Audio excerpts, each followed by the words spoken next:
I was at first going to speak on the invention of aesthetics, which is a new term of the 18th century. There's some information on that in the folder.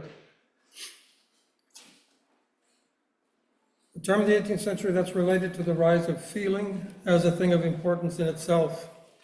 And that would have been interesting, but it would have required some discussion of metaphysics, that being the path aesthetics took getting into philosophy.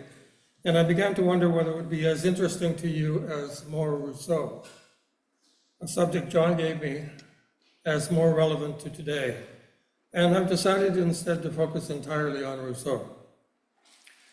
Interestingly, last week, just when I finished preparing what I will do here, I noticed the following tweet on X. Some person unknown to me wrote, "Rousseau is probably the deepest but most difficult of all modern philosophers." He was answered in another tweet by a teacher of philosophy who said, "Yes, and Rousseau's standard works, like the two discourses and the social contract, are worthy of your full attention." And I will preface what I'm about to say to you with my reply to those comments. Having just now finished those three standard works, I very much disagree that Rousseau is deep. He is deep in the sense of making radical, at-the-root criticisms, but it is badly argued rhetoric and misguided to boot. What I have also learned about Rousseau is that he's too complicated a person to fit whatever you and I have learned about him. Whatever we think he is, in particular, he isn't. He's something else. He's a mystery, which to me suggests that he was dealt something difficult in life, which he could never resolve, but that unfortunately, being a man of high intelligence, he was driven to resolve. Let me start by giving you some unusual facts about Rousseau.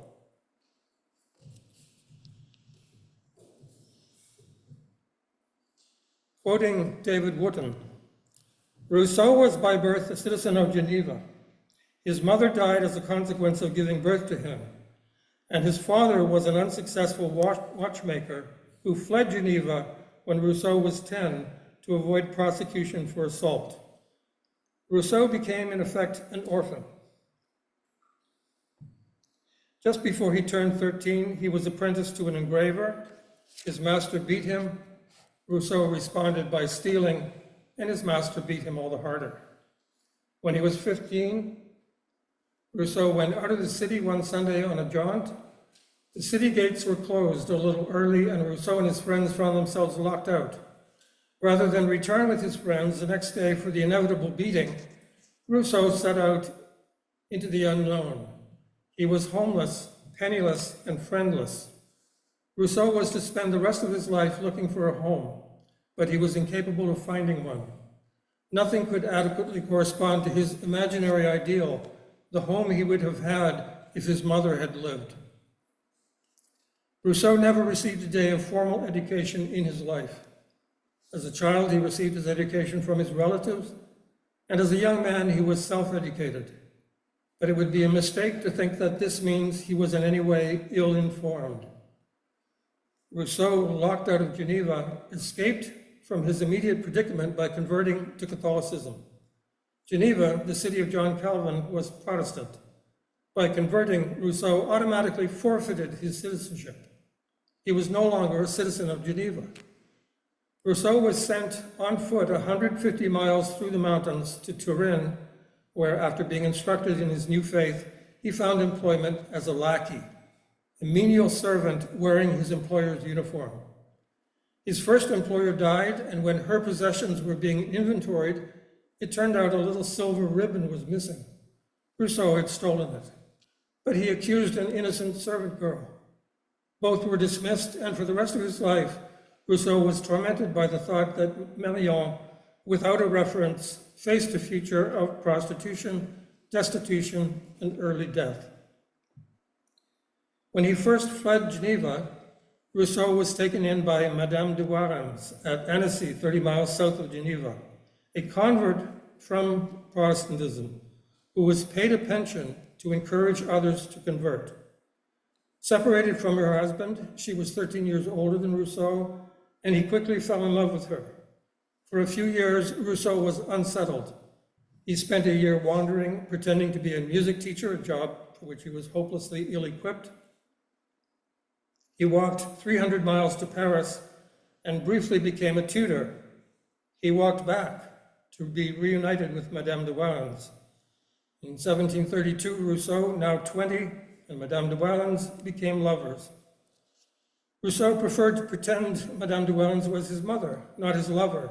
He called her maman, and felt as if I had committed incest, he wrote many years later in his autobiography, which he titled Confessions.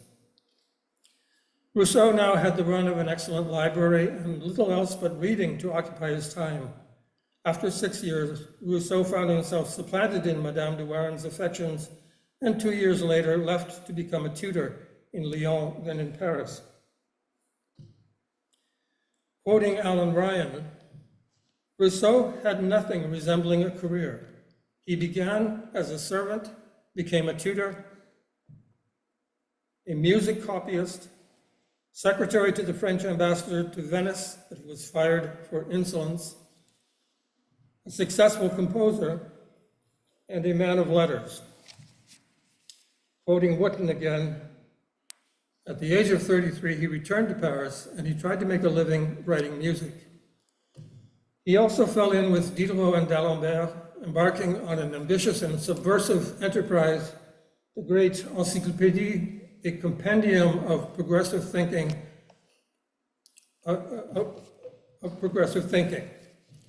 Out of friendship, they commissioned him to write articles on music. Meanwhile, Rousseau had taken up with Thérèse Levasseur, a laundress. She was not officially either his mistress or his wife, but their relationship was to last until his death, and they were to have 5 children, each of which was taken promptly to the Foundling Hospital and abandoned. This was not particularly uncommon. Rousseau himself noted statistics suggesting 25% of children born in Paris were abandoned, but the death rate for infants handed in at the Foundling Hospital was very close to 100%. Rousseau long kept his abandoned children a secret, and when news of them spread, it tarnished his reputation.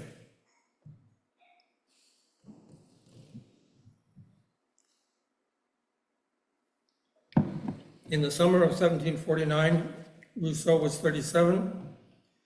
He was living hand to mouth with no security. He had failed in career after career, a failed notary, engraver, tutor, music teacher, clerk, secretary, composer.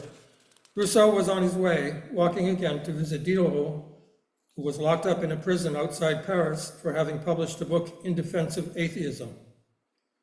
On his way, he paused to read an advertisement in a newspaper that announced a competition to write a short essay on the topic, whether the restoration of the sciences and arts has contributed to purifying morals. Rousseau later said that he was immediately overcome with a dizziness like that of drunkenness. I beheld another universe and became another man. He tells us that a whole system of ideas immediately became apparent to him. End of quotations. What I would suggest is that Rousseau is too complicated to get right. I can hardly correct your picture if I do not understand him myself. But we might aspire to a clearer view of some of the ideas that came from Rousseau that we are still dealing with. Try, though, if you can, to shake off the idea, if you catch yourself indulging it, that bad ideas come from complicated people. Bad ideas come from imperfect people, like us. People who bite off more than they can chew, but don't know that they have done so. People who try to solve a serious problem with the limited thoughts that come to them.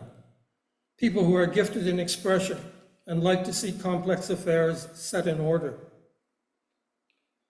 Before we turn to the essay contest and the work that made Rousseau's name, I'd like to make a brief adjustment to your picture of Rousseau in relation to 3 things: the Enlightenment, the French Revolution, and Christianity.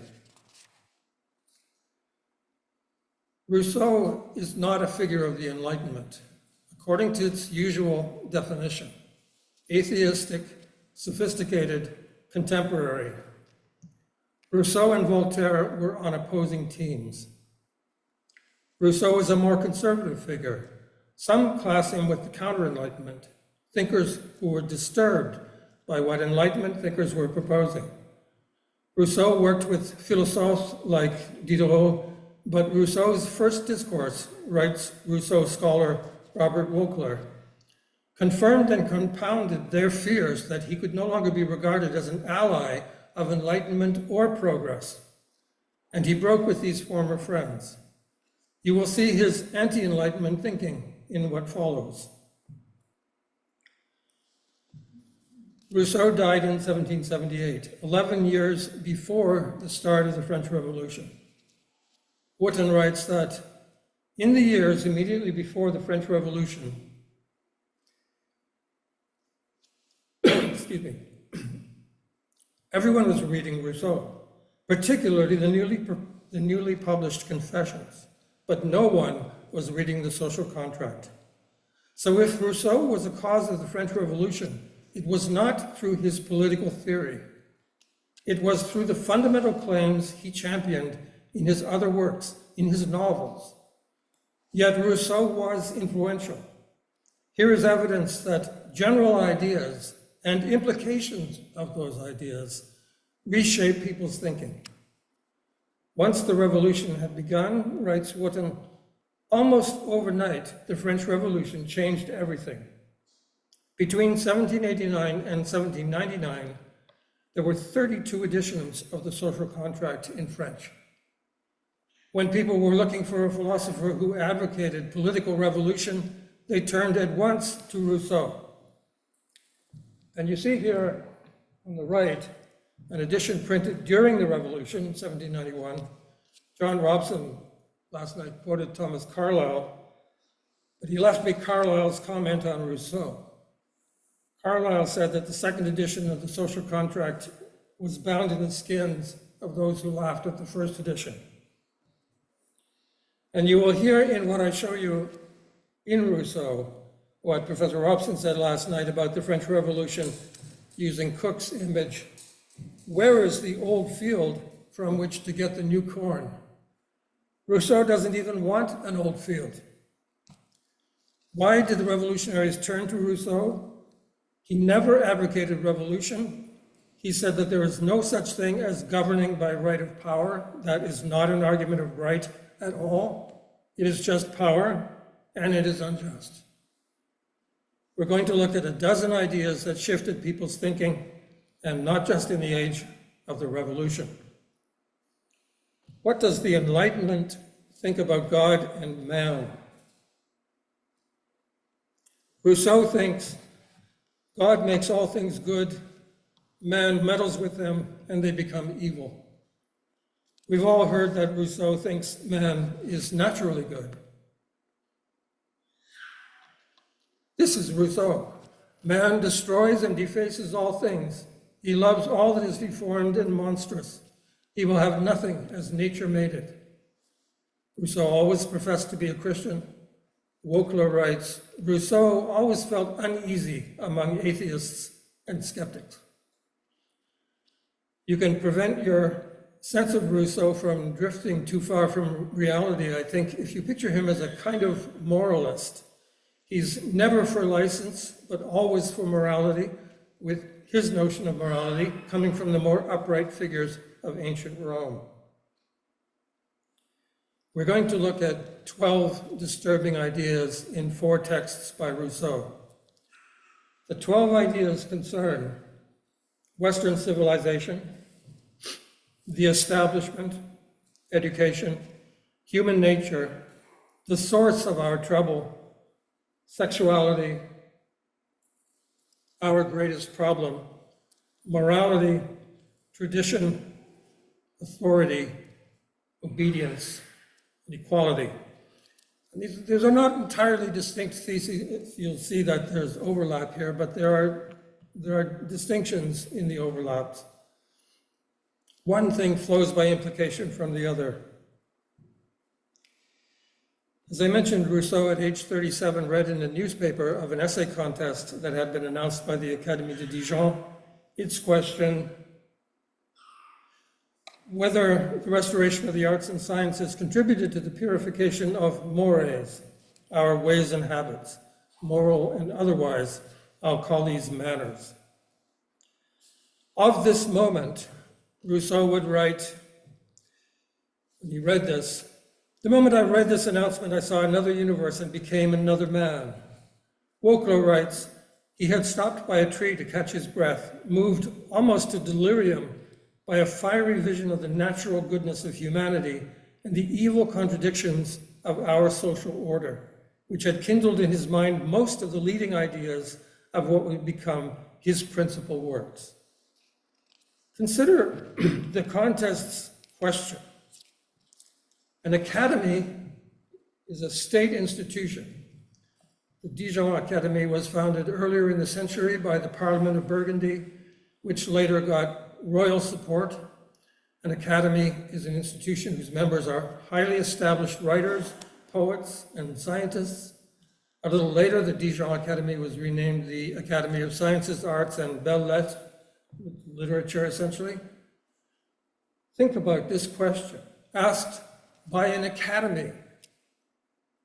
What do you think was the answer to the question in the minds of the actual members of the academy? In a sense, the question is, isn't our modern progress good for humanity, a support of moral progress too? But Rousseau's answer was no, and he won the contest. You have to wonder, what did the judges really think or care about? An answer saying, in effect, that all these members of the academy are feeding off people, not helping them. Or did they delight in the sensation of a negative answer?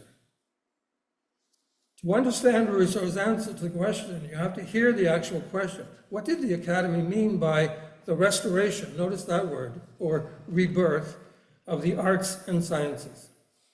Arts here includes what we think of as art, but it is much wider. It is more art in the ancient sense, know-how, and the application of our increase of knowledge, which would include glassmaking, engineering, building. Sciences means that increase of knowledge. All that we have learned about everything. Remember that this is the age of the encyclopedia. Physics, astronomy, history, geography, economics, everything that has an entry in the encyclopedia, sciences. I've noted that when Rousseau picked up that newspaper, he was en route to visit Diderot in prison. 8 years before, when Rousseau had arrived in Paris in his late 20s, he had been befriended by Diderot, close in age, who soon began to edit the new encyclopedia. Diderot assigned most of the articles on music to Rousseau, so Rousseau was himself involved in one of the 18th century's distinct advances of science. What quality of civilization is the question really asking about? The restoration of the sciences and the arts is that popular idea, born in the Renaissance, that the current age has got the Dark Ages, from Augustine to the condemnation of Galileo, out of its way, and turned the light of the classical age back on.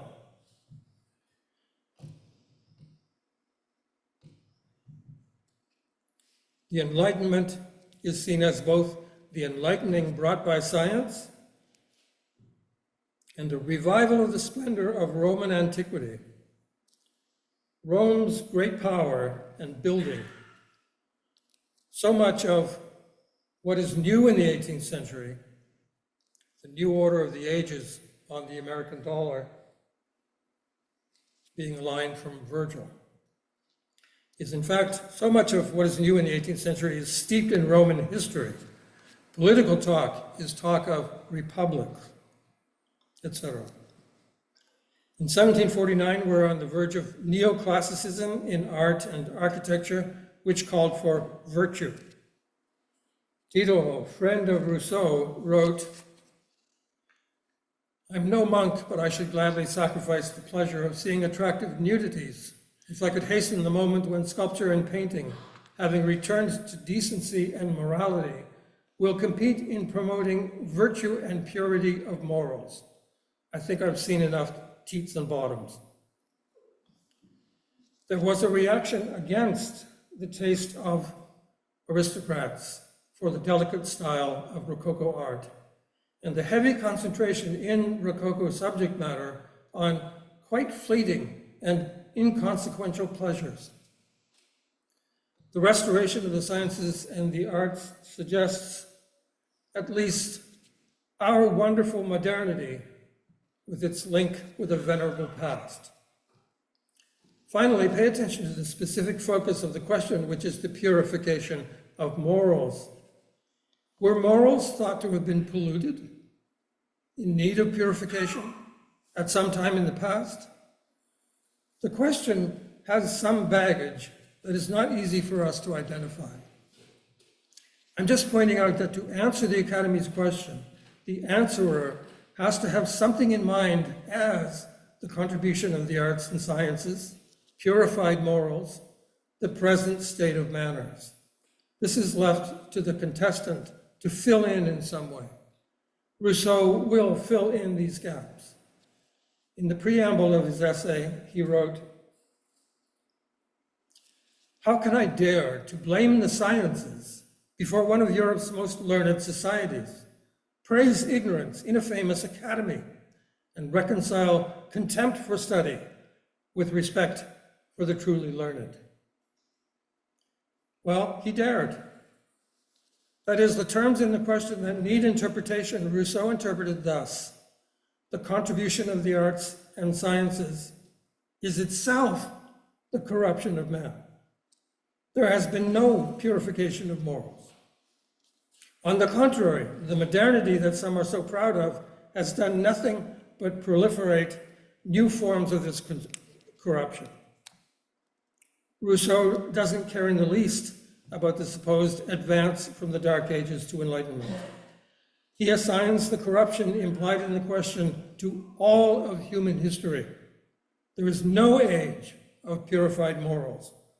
The corruption of morals was guaranteed the moment people began to live together in society, to rely on one another. Alan Ryan writes, "Rousseau's greatest innovation was to analyze the human condition, by which he means human misery and unhappiness, as an essentially social condition, and in the process, to remove the burden of original sin from human nature and place it squarely on the back of society." You will see that this is a rather extraordinary claim. It's the kind of exaggerated thesis that seems fated to fall flat. Instead, it made Rousseau famous. What exactly did Rousseau argue? His text is only some 20 pages long. Scholars call it the first discourse because there is a second, so I will do so too. Note its main points. First, about scientific advance, the use of the mind, he writes,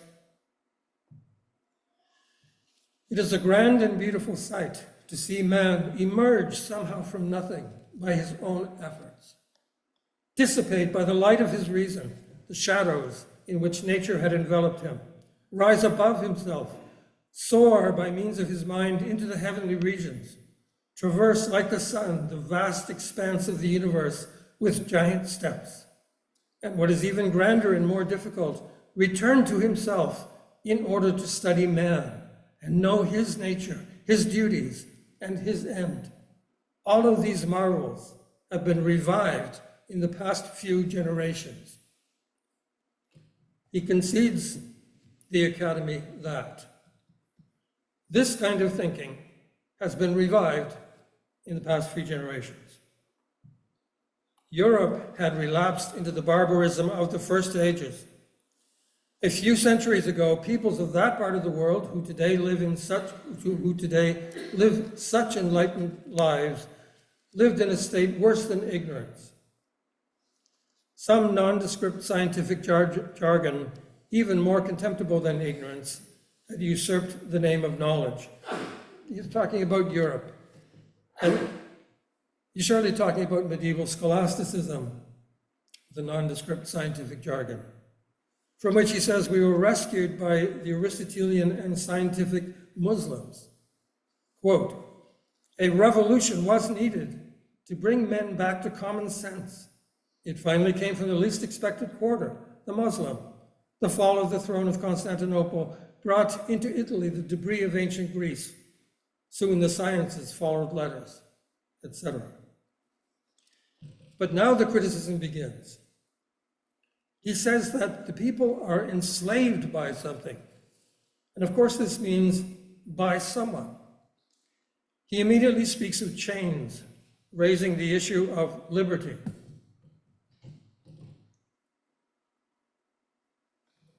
While the government and the laws see to the safety and well-being of assembled men, the sciences, letters, and the arts spread garlands of flowers over the iron chains with which they are burdened, stifle in them the sense of that original liberty for which they seem to have been born, make them love their slavery, and turn them into what are called civilized peoples.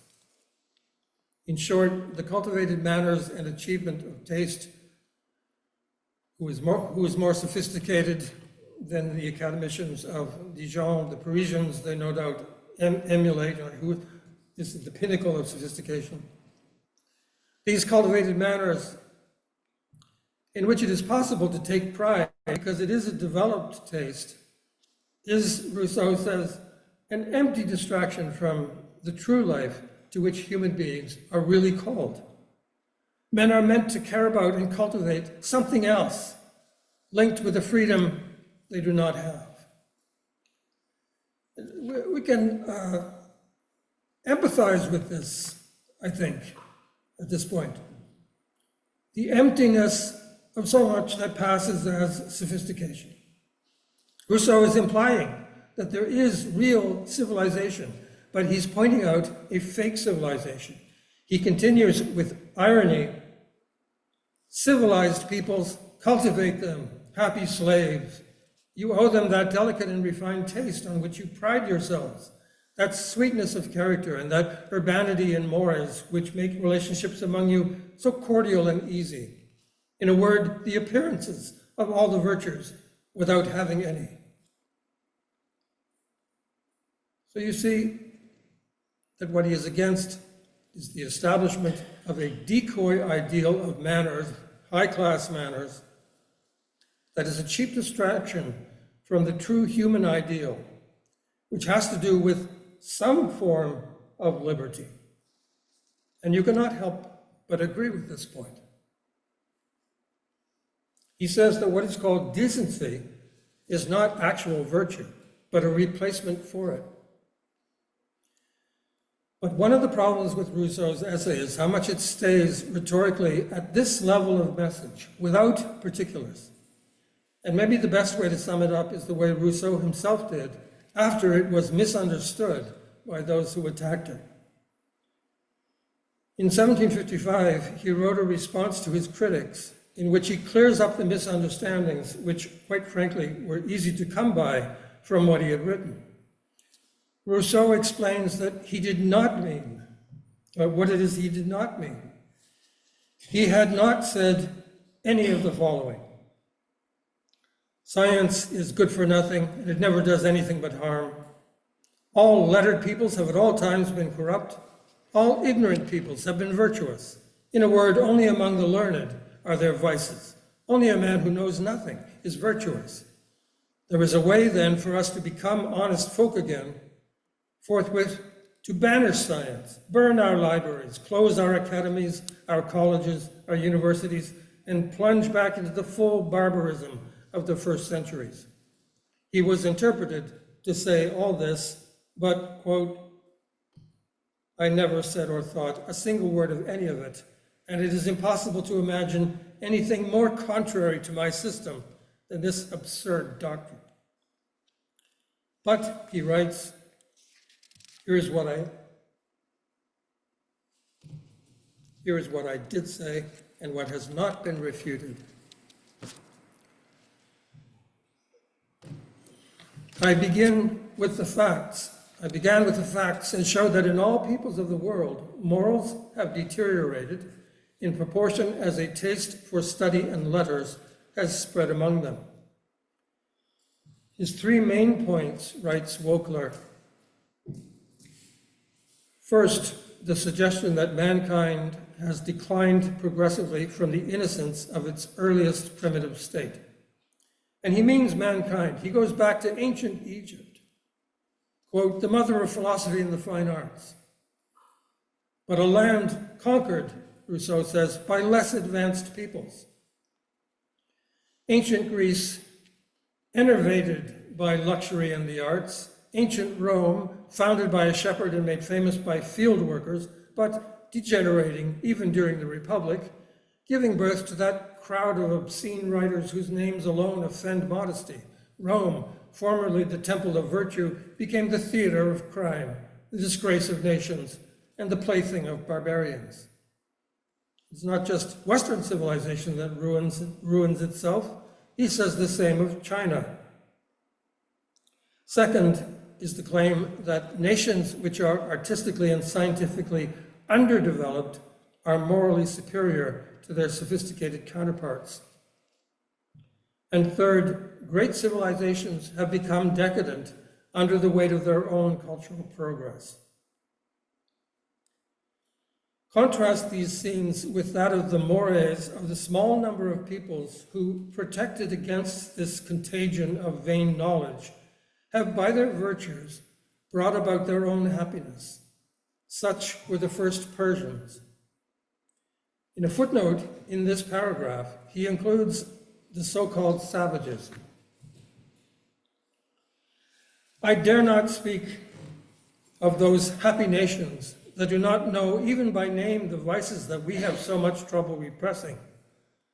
Those savages in America whose simple and natural polity or government Montaigne unhesitatingly prefers, not only to Plato's laws, but even to everything philosophy could ever imagine as the most perfect for the government of peoples. Notice that he's citing someone else, Montaigne here. Others before him, whom Rousseau had read, had already proposed the idea of the noble savage. But he offers here a good illustration of his thesis. Rousseau mocks the remark of the European. What, he says? Why, they don't wear pants. He had mentioned the Roman concept of the arbiter of good taste. His third main point is that civilization is more than anything a process of bewitching us into thinking that our good taste, dancing the minuet in pants, is the thing of utmost importance, and that our energy has been sucked up by inventing these standards, ensuring they rule, inventing new ones, worrying about whether we are up to date, cultured, and spreading this emptiness throughout the land and indeed around the world, encouraging everyone to wear pants.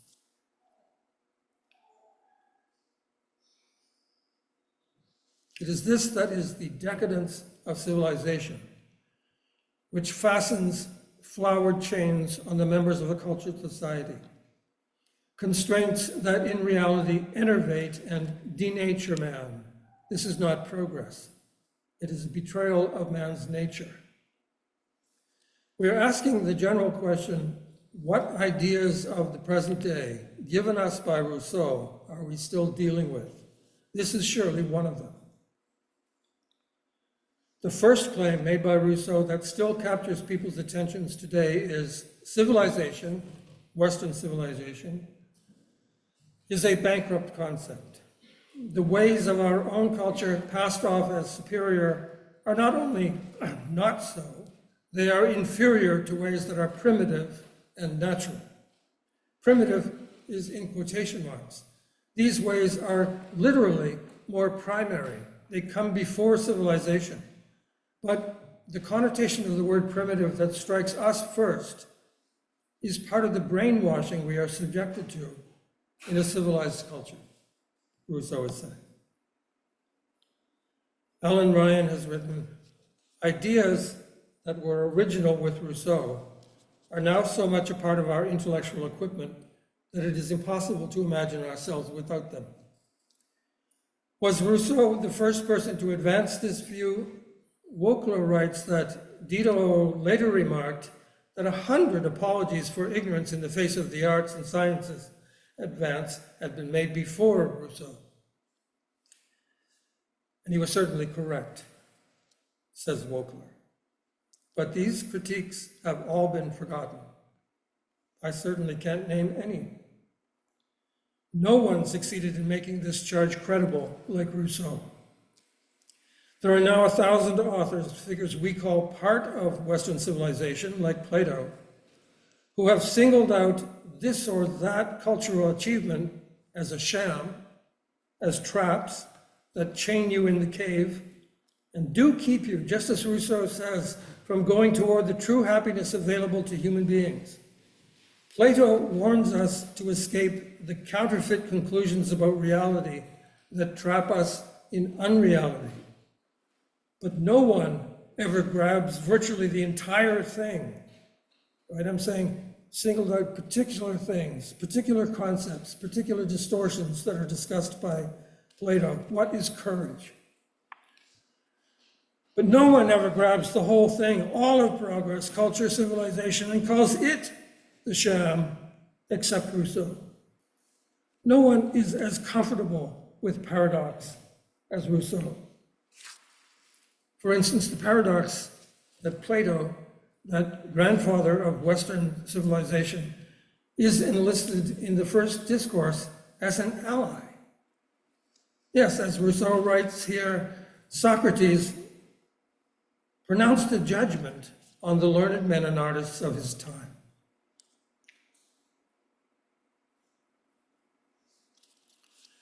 I have, he says, examined the poets, he's quoting Plato, and I view them as people whose talent makes an impression on others who claim to be wise, who are taken to be such, and who are nothing of the sort. But Rousseau plays a trick here. He paraphrases Plato and has Socrates give a speech on ignorance. We do not know, neither the poets, so he's speaking in the voice of Socrates. We do not know, neither the poets, nor the orators, nor the artists, nor I, what is the true, the good, and the beautiful. But there is this difference between us, that although these people know nothing, they all believe they know something. I, however, if I know nothing, at least I'm not in doubt about it. Thus all that superiority and wisdom accorded me by the oracle reduces to being convinced that I am ignorant of what I do not know. Rousseau is laughing along with Socrates at the oracle who called Socrates wise.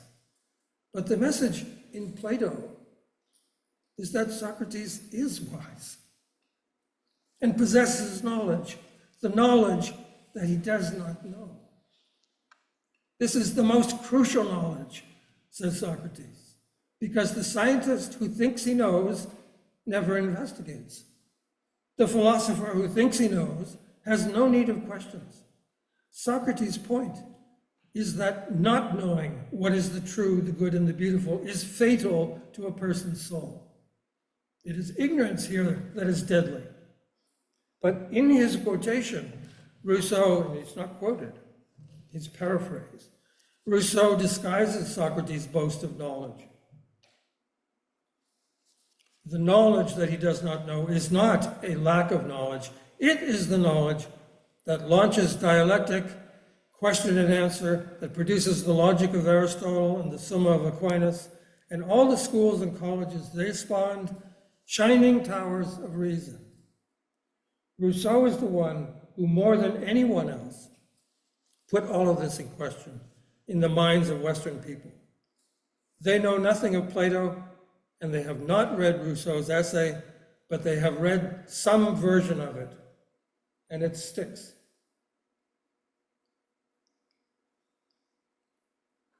In that sense, Rousseau is actually the originator of the verdict in the chant, hey, hey, ho, ho, Western Civ has got to go. How, you might ask, does Rousseau think he can see through that entire body of work, the productions of the whole history of Western civilization. If asked, he might dodge this point and say, as he did in defending his essay, that science, taken abstractly, scientia, knowledge, deserves all our admiration. But the foolish science of man deserves nothing but derision and contempt. That is, it's just institutions of the sciences, the scholars, whose business is establishing reputations, not knowledge, that he is attacking. That, he might answer, is what he means by civilization. What Rousseau sees in the Academy's question, in the words, the sciences and the arts, is not art and science, it is establishment institutions, which claim to be guardians and producers of true science and true art when they are so often not. In a footnote here, Rousseau writes, "Whenever I recall my former simplicity, I cannot help laughing. In every book of ethics or of philosophy I read, I believed I saw the author's soul and principles. I looked upon all these grave writers that people had recommended to him, his culture recommended to him. I looked upon all these grave writers as modest, wise, virtuous, irreproachable men. I would only have approached the house of any one of them as if it were a sanctuary. Finally, I saw them," he means as they were. "This childish prejudice vanished and is the only error of which they have cured me." Now you see what kind of writer we're dealing with. Of course, this is rhetoric. Rousseau is not saying that he has never learned anything from a scholar. It so happens, writes Wokler, that many features of his argument in the first discourse were borrowed from earlier thinkers such as Montesquieu, Montaigne, Seneca, Plato, Plutarch, on the superiority of nature over artifice. This is an ancient topic. Or the oppressiveness of inequality, or the decadence of civilization, all of which were endorsed or recapitulated in his text. But to that, I expect Rousseau would have said, and this is reasonable, that these writers are exceptions. The paragons of the culture that Rousseau is dismissing do not come close to thinkers like these. And if you ask yourself about our time, pick any decade of your life you wish. How many of the people that constituted the intellectual elite were real thinkers, actually wise advocates of virtue? When Rousseau talks about letters, then, he's talking about the ideas of the elite and cultured class. And in this we have a second major thesis. What was the precise mechanism by which the growth of culture brought about human decline? Readers complained that Rousseau had not been clear about this. And in the many replies he wrote to his critics, he attempted to work this out. He would write, "A taste for letters always heralds the beginning of corruption in a people, which it very rapidly accelerates. For in an entire nation, this taste can only arise from two sources, both of them bad, namely idleness and a craving for distinction." With idleness, we are familiar with the expression, the idle rich. Rousseau is talking about people whose ideas are not coming from any wrestling with the world, people who have leisure without experience. In a well-constituted state, he writes, every citizen has his duties to fulfill, and he holds these important cares too dear to find leisure for frivolous speculations. At the mention of leisure, we're touching on class. Of course, Plato had leisure coming from a well-placed Athenian family. Pay special attention then to his next point. In a well-constituted state, all citizens are so thoroughly equal that none may enjoy precedence over others for being the most learned or even the most skilled, but at most for being the best. Now, we don't need to puzzle out the full meaning of this, but for the first time, we have the theme of equality. What Rousseau seems to be saying is that in a well-run society, everyone knows his own business, what he needs to know to manage whatever falls to him, and that a best blacksmith or best doctor means something. Everyone understands, in terms of the goods of those activities, the meaning of best.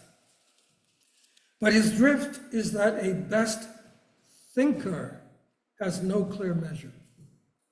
Perhaps because it is not clear in a society what the work of thinking is after, or better, what a best thinker is measured by. I would say that is true. It is not clear in society.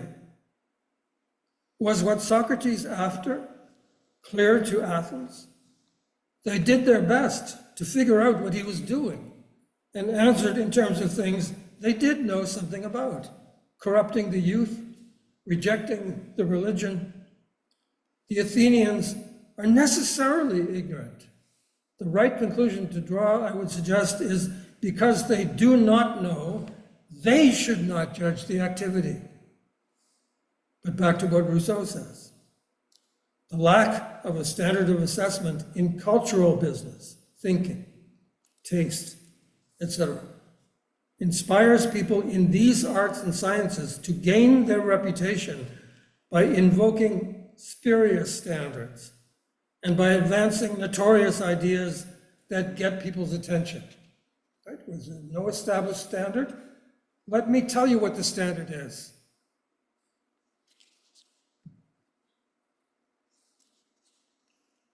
Or when it's not clear what good ideas are, let me tell you that a good idea makes you feel something. To give a contemporary illustration, what today is a hot take? Why do people tell us that they have a hot take? Isn't this a signal for people to respond to? Isn't this a way of building a reputation? And I feel pretty sure that the thought has occurred to some of you, no? Isn't Rousseau a man of the hot take? And yet we have to take Rousseau's point seriously. In intellectual business, reputation seeking can be central. In the hard sciences, for instance, think about Darwinism.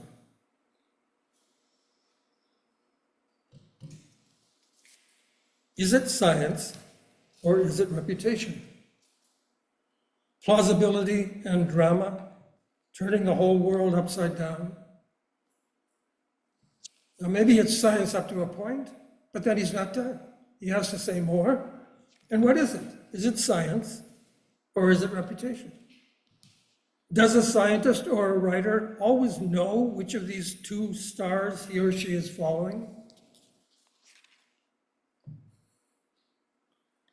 Rousseau does give examples of perverse thinking that he attributes to reputation seeking. This last distinction, the reputation of being the best, is often dangerous, for it makes for scoundrels and hypocrites. A taste for letters born of a craving for distinction, he says. And this is another of his key positions. The arts, a sector of prestige, attract reputation seekers, and that then corrupt the arts, generating, I quote Rousseau, evils infinitely more dangerous than all the good they do. Though the first philosophers earned great renown,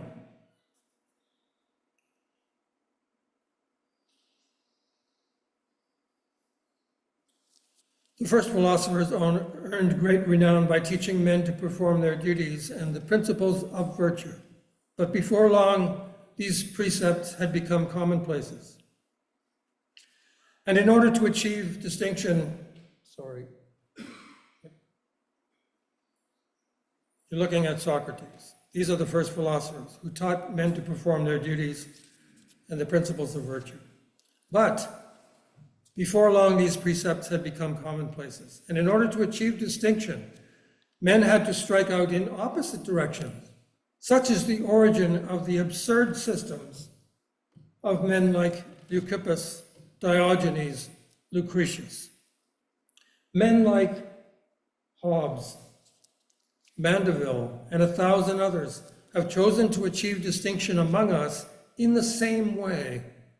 And their dangerous teaching has borne so much fruit that although we still have some true philosophers eager to recall to our hearts the laws of humanity and of virtue, one is horrified to see how far the maxims of our ratiocinating century have carried the contempt for the duties of man and citizen.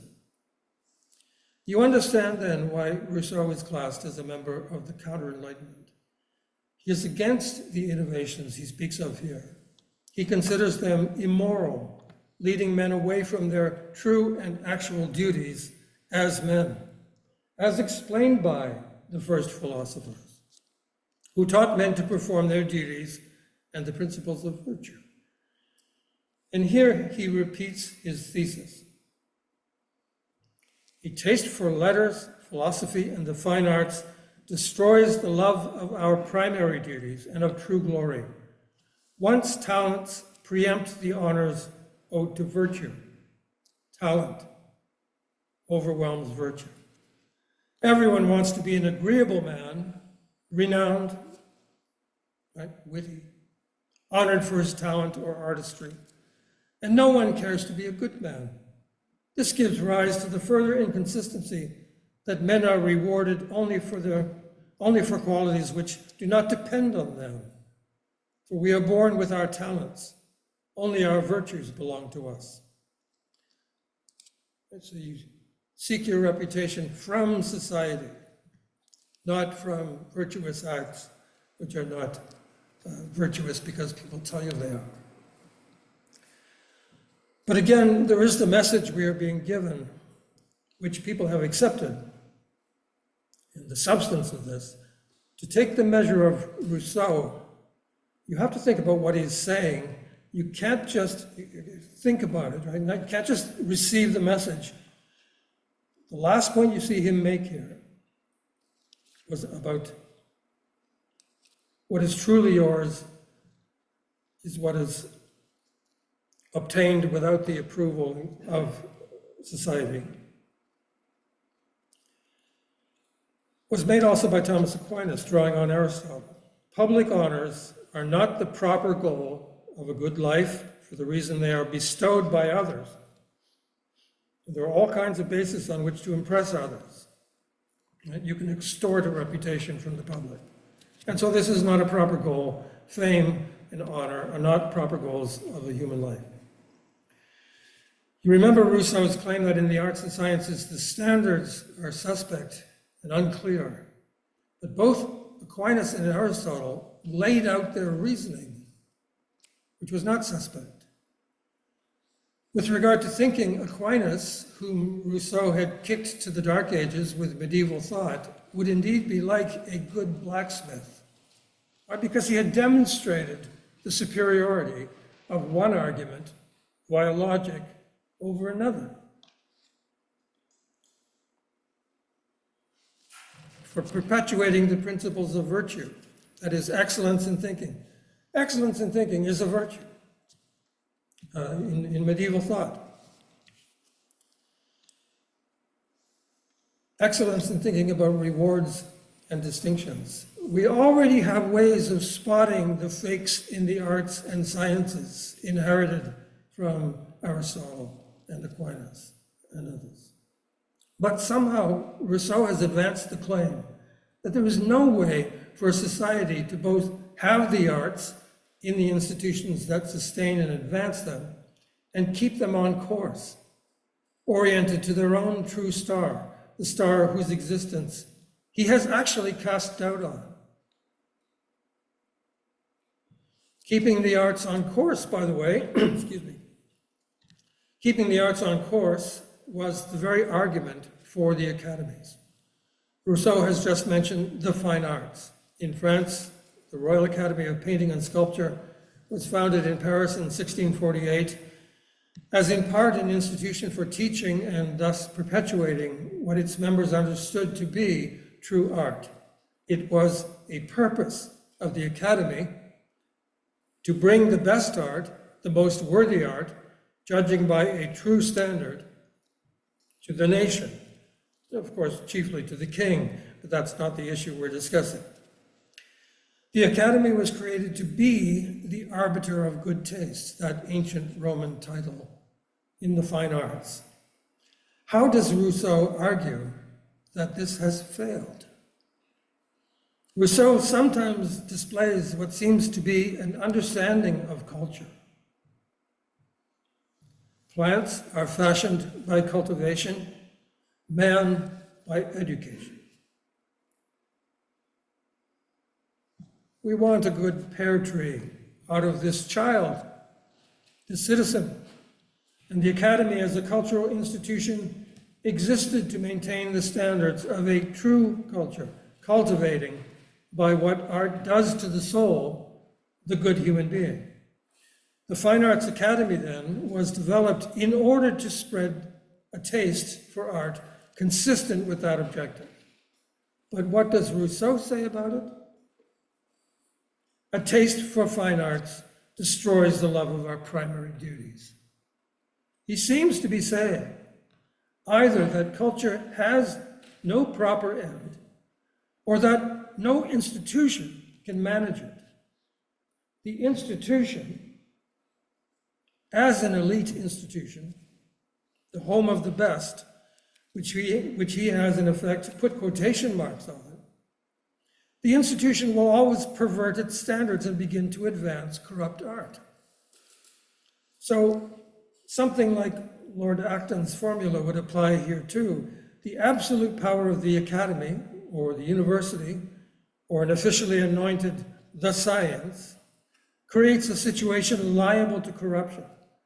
Once you have the sciences and the arts, which Rousseau is discussing as institutions, sites of public applause, he says, that very prestige element opens the door to corruption. In the first discourse, his argument is not clear, but I've gone into this because this was the winning essay. What's going on here? One observation is unavoidable. Suppose for a moment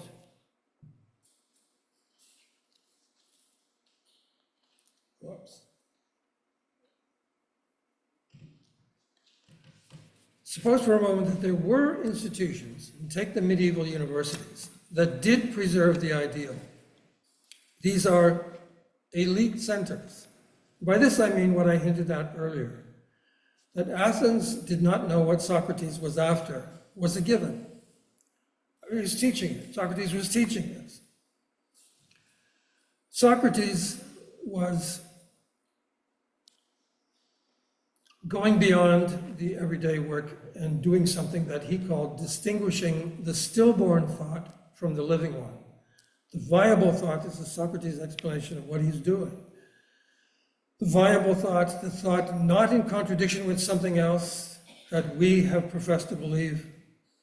This is a thinking whose standards were becoming clear to him, and that he could teach Plato, and that Plato could form an institution around Plato's academy, the prototype of all the academies we have mentioned here, including the university. In an elite center, the standards are known only to the members. This is science, medicine, what Alistair MacIntyre called a practice. You can learn the standards only by entering the practice. So imagine a society in which what is needed for the good life that Rousseau cares about was precisely such academies. And these had to be safeguarded against decay because they can decay. We had to figure out exactly how these fortresses of standards were sometimes ruined and protect them from it. And now imagine that opposite to that protective project you get one of those attention-seeking men like Hobbes and Mandeville that Rousseau has mentioned, a person who, for the sake of renown, quote, strikes out in the opposite direction with some dangerous teaching. This is Rousseau. Not protecting the institution, but denouncing it as the very problem. But this distinction seeking is the very thing that Rousseau has just identified as corrupting, a generator of scoundrels and hypocrites who feed on those they beguile, sapping them of life. Rousseau knows about this problem. He is the one who's just told us about it. He has staked his own superiority to the destroyers he has named on the correctness of his thesis, that the corruption is coming from the elevated status of the learned, the sciences and the arts.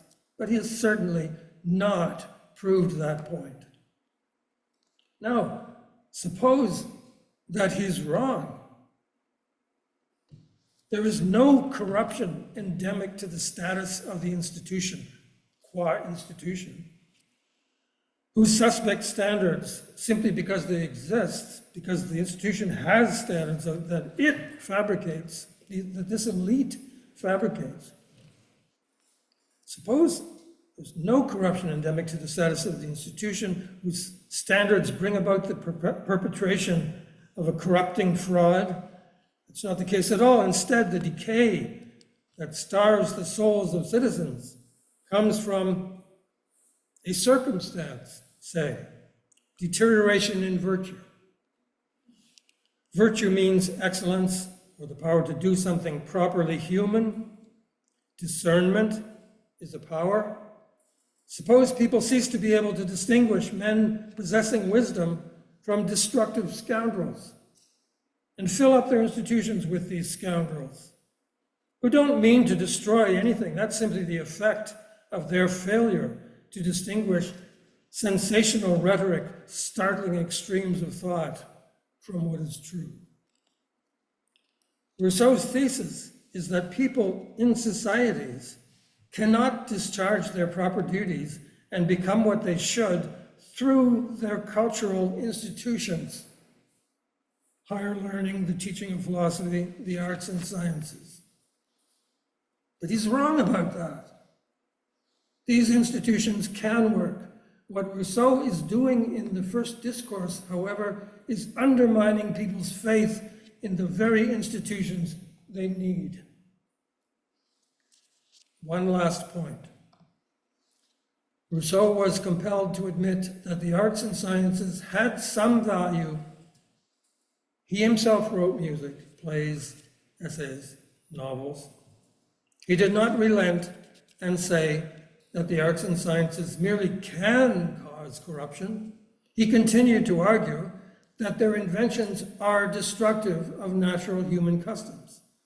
But, he said, it makes no sense to talk about getting rid of them. We simply could not, he wrote. A vicious people never returns to virtue. Vicious in the sense of people who are riddled with vice.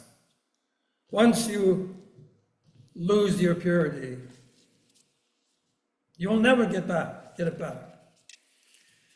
But he also said that now that they have corrupted us, we cannot afford to get rid of them, the arts. The arts and the sciences now have value as diversions. The same causes that have corrupted peoples sometimes help prevent a greater corruption. The arts and sciences, after fostering the vices, become necessary in order to keep them from turning into crimes. Vice is better than crime. Quote, Rousseau, my opinion is to keep and even to support academies, colleges, universities, libraries, spectacles, theater, and all the others. And all the other amusements that might, to some extent, distract men's wickedness. It is no longer a matter of getting people to do good, but only of distracting them from doing evil. They have to be kept busy with trifles, to keep them from evil deeds. They have to be entertained rather than sermonized. The 20 pages of the first discourse and its afterthoughts give us two more claims that still capture people's thinking today. The institutions of this civilization, the authorities in the arts and sciences, the professors who speak for its ideals, harm us, use us for their own benefit. Rousseau had said that Western civilization is a bankrupt idea, a canon unequipped to mark the path to our true welfare. He also said that there was something corrupting in the arts and sciences, and he had meant this in a moral way. He wrote, "Any people that has morals, and hence is respectful of its laws, and free of any desire to improve on its traditional ways, must carefully guard against," I said experts because that's a perfect summary of his phrase, but his words were the sciences, and above all against men of science and learning, whose sententious and dogmatic maxims would soon teach it to despise its ways and learnings. That is the people. This people still clinging happy with their own traditions.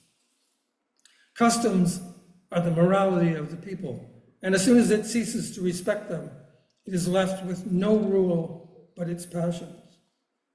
There is a traditionalist streak in Rousseau, who sounds here almost like Roger Scruton. If I didn't misread it, you will have heard that. Any arts that lure people away from their simpler traditions and from human morality are suspect. But today, the things Rousseau mentions here, traditional ways and morality and restraint of the passions, are just categories belonging to the denounced civilization. There are passages in which readers today would find Rousseau still too attached to what he is the first critic of. The louder Rousseau shows the way. Who writes of the academies, colleges, universities, and libraries, all managed by the established class he has mentioned. These people are not to be trusted because their interests are afforded by their position, and they are not our interests. Rousseau says that the quality of public applause or public adulation of authorities, which is endemic to all the institutions of the arts and sciences, is a corrupt quality. The academies have their own reasons for elevating particular scientific reports and works of art into top rank. They're self-serving reasons. They have no more relevance to us than the recommendation to wear pants has to an Iroquois.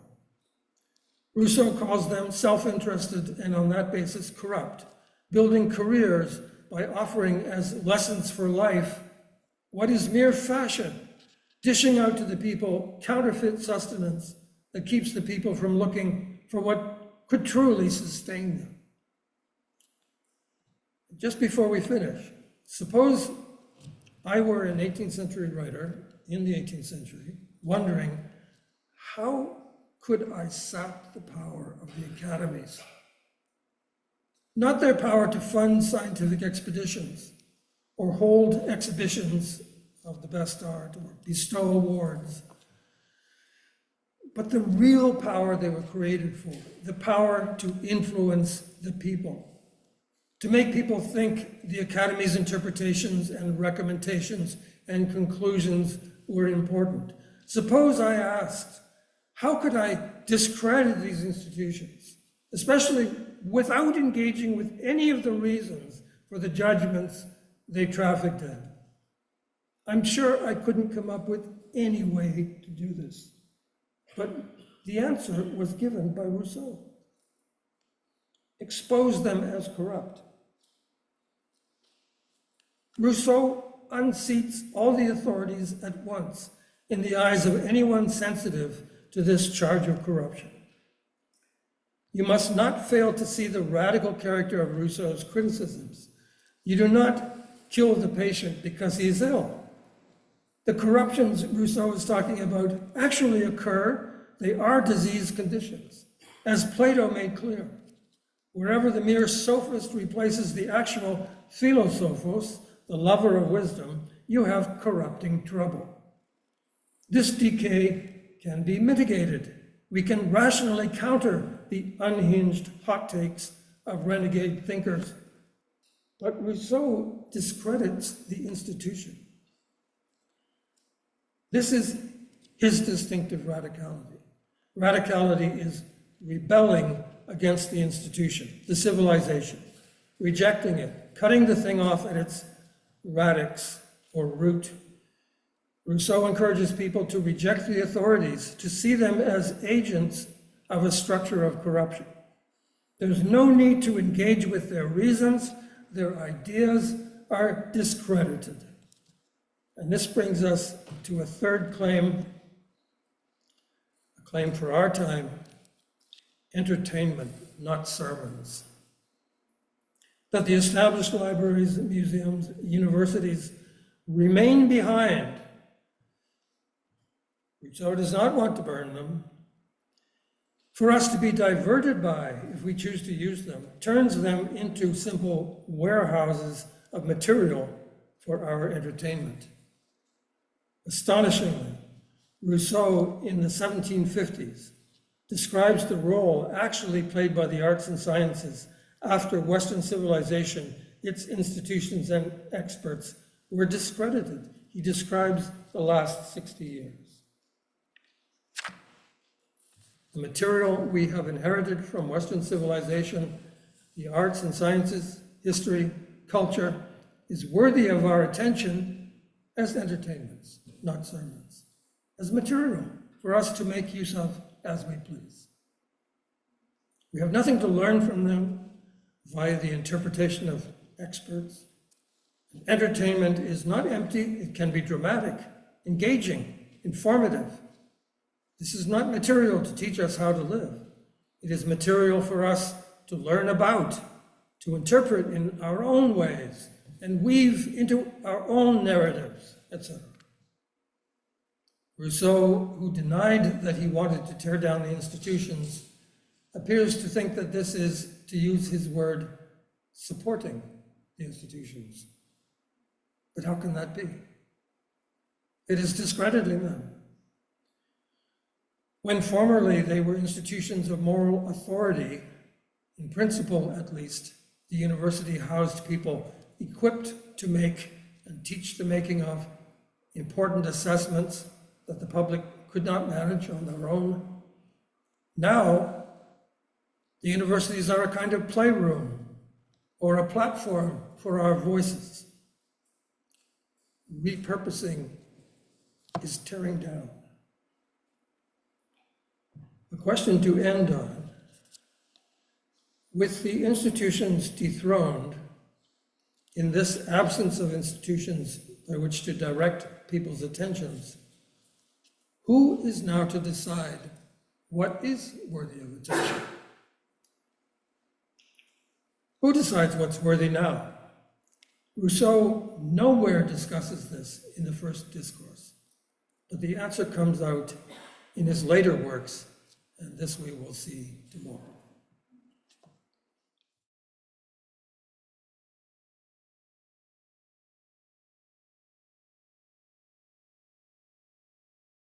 It is common to hear that Rousseau believes man is naturally good. In the Discourse on the Origin and Foundations of Inequality Among Men, commonly called the Second Discourse, he explicitly says so. But notice the whole statement. Men are wicked. A sad and continual experience dispenses us from having to prove it. Nevertheless, man is naturally good, and you have to emphasize naturally. Nevertheless, man is naturally good. I believe I have demonstrated it. But he also says that no one in all of history has lived a natural life. That Rousseau says man is naturally good is often delivered as a clincher, as if this is the key thing you need to know about him, as if Rousseau is telling you that any inclination a human being feels is good and should be indulged. But that is not at all his view. To know what inclination should be indulged, we would have to know which man is feeling it, so to speak. The natural man created by God, or the deformed man created or deformed by human society. Actually, if our view is everyone around us is always inclining to evil, Rousseau is pretty much on our side. Man lives in a society that man has made, a corrupting society. The natural man, who is naturally good, exists nowhere. No one lives naturally in our present age, and indeed through all of history. We have to understand then what Rousseau means by natural man. We have already seen that Rousseau believes that a man who is fundamentally good can go wrong. In the first discourse, his concern was corruption by a society in which empty cultural standards destroy the love of our primary duties. In the second discourse, he attempts to clarify much more precisely what this trouble is tied to. He says it arises simply with life in society, man living together. But Rousseau never suggests going back to the state of nature. He calls that impossible. He goes a step further. The exact trouble caused by life in society, he says, is inequality. And what he means by inequality is the other thing crucial to understanding him. If we understand the contrast he marks between nature and society, and between equality and inequality, we will grasp all that he really intends the second discourse to show us. As he sums up his text on the last page, I have tried to set forth the origin and progress of inequality. The origin of inequality is society. It was just the decision of people to live together in a village, in the polis, that gave rise to it. He calls this the establishment and abuse of political societies. And by the word abuse, he suggests that there was and is another way to live in society, but that entire subject is addressed only later in the social contract. For Rousseau, the natural man is an isolated man living alone. Extremes of this kind are a distinct quality of Rousseau's thought. We saw this in the first discourse. At a stroke, he dismisses Aristotle, who practically begins his treatise on politics by saying, "It is evident that the state is a creation of nature, and that man is by nature a political animal," sometimes translated as a social animal, because political means living together in the polis, the Greek word for town. Men live in society. Man is social by nature. Rousseau rejects this.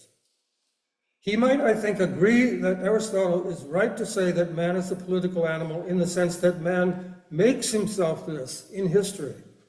It is an historically adopted nature, a nature man gives to himself. But he would say there would then be an original condition prior to that, when man's nature is what nature alone gave him. In that original state, in the very distant past, and Rousseau devotes several pages to explaining why that would be a time before human language. Men lived separate from one another on their own and without communication. So man in the state of nature is not the noble savage who had language and lives in society. Men's initial way of life was a state of things that allowed practically no sort of relationships among them. So Rousseau's opening distinction between natural and human is one that Aristotle rejected. Rousseau problematizes the human and the social in a way unseen anywhere that I know of in the entire tradition of thought about man. It is one thing to say that men are wicked. It is another to say that this is a function of life in society. And I don't mean by that problem that by that problems that sometimes arise when people live together, theft, murder. Rousseau means all social life, as we know it, has this wrong in it involving inequality created by hierarchy. At this point in our survey, it may seem premature to state another basic claim of Rousseau, but it is what I'm talking about now. Here it is. What is called human is man-made, and it is degenerate, a corruption of our true nature. To become ourselves, we must strive for something contrary to what has been called human. You will see that this is the implication of the second discourse. You see how this position is consistent with the first claim, derived from the first discourse, that civilization is bankrupt, but this is actually more shocking. Rousseau is saying that no matter how long we have identified a given practice as human, as an expression of our God-given humanity, it is all under suspicion of social corruption. Our true nature can be something else out there in the alternative society ahead of us. It is not represented in our past, but is something yet to be formed. In this text, he does not say by what means it will be formed. Implicitly for Rousseau, the means would be human reason, which he defended, but also feeling, a major concept of this century and the century to come, which he also defended. But to see how the idea of a perfected humanity belonging to the future aligns with the thinking of people today, consider that the means could be technology, or a plan envisioned by AI, or a completely new conception of the nature of human happiness.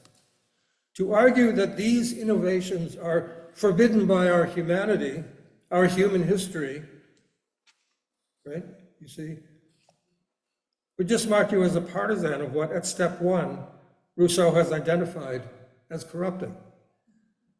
It marks you as part of the problem. Wokler writes that Rousseau believed that any state which was abstracted from the present did not provide the moral principles appropriate to generations still to come. Our principles are tainted.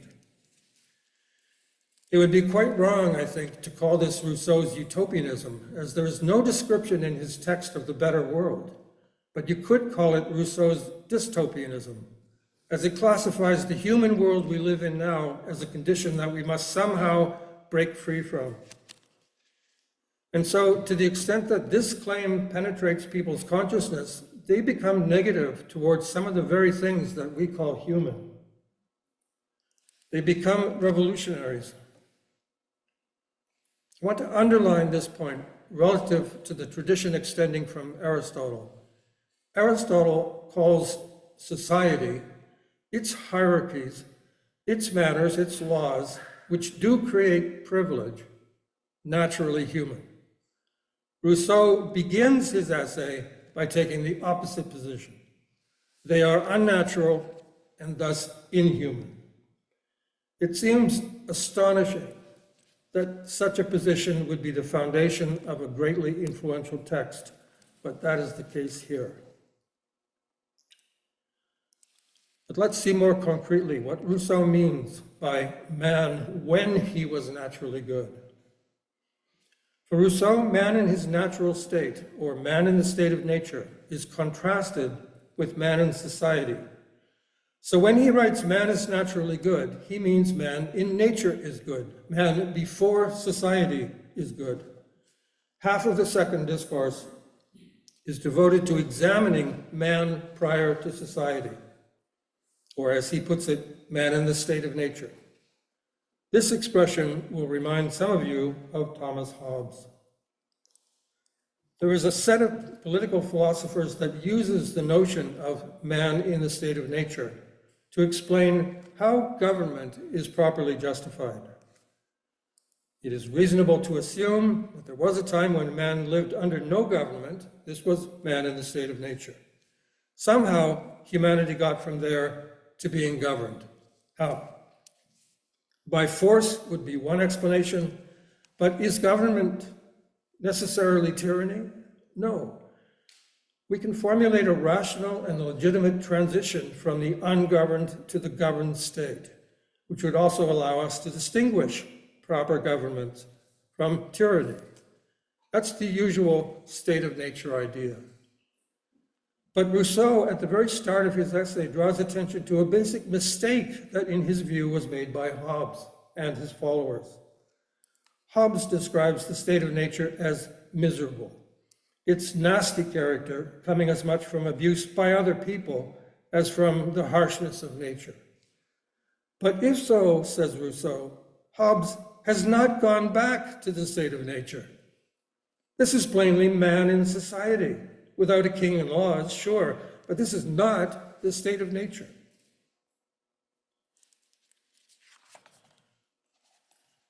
The state of nature is the time before men established communal relationships.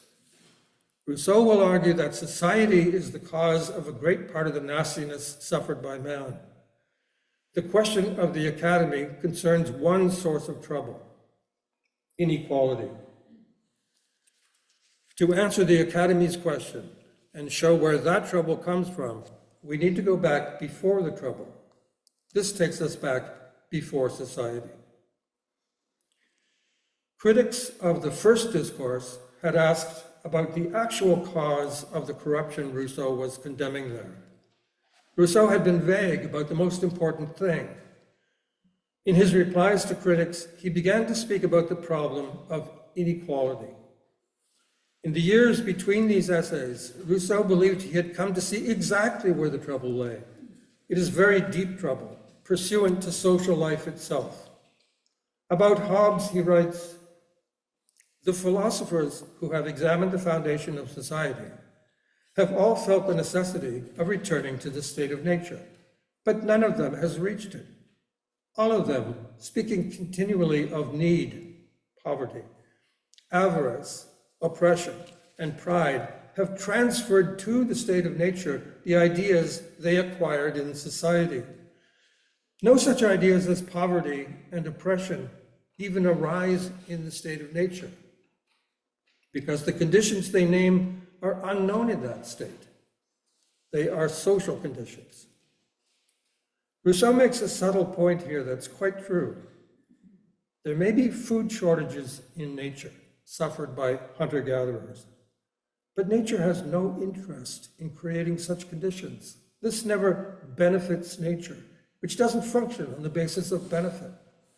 But men do have interests. Plunging dependent people into need benefits men, and they cause that need by getting that benefit. Rousseau's claim here is that there is hardship in nature, but the particular afflictions listed by Hobbes are man-made, and they accompany life in society. The question left unanswered at the end of the second discourse, unaddressed, is: do these miseries necessarily accompany life in society?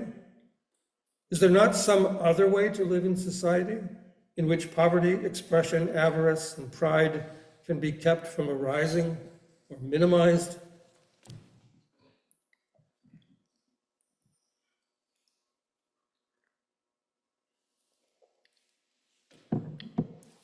So Rousseau's claim in the second discourse is that inequality is practically non-existent in the state of nature.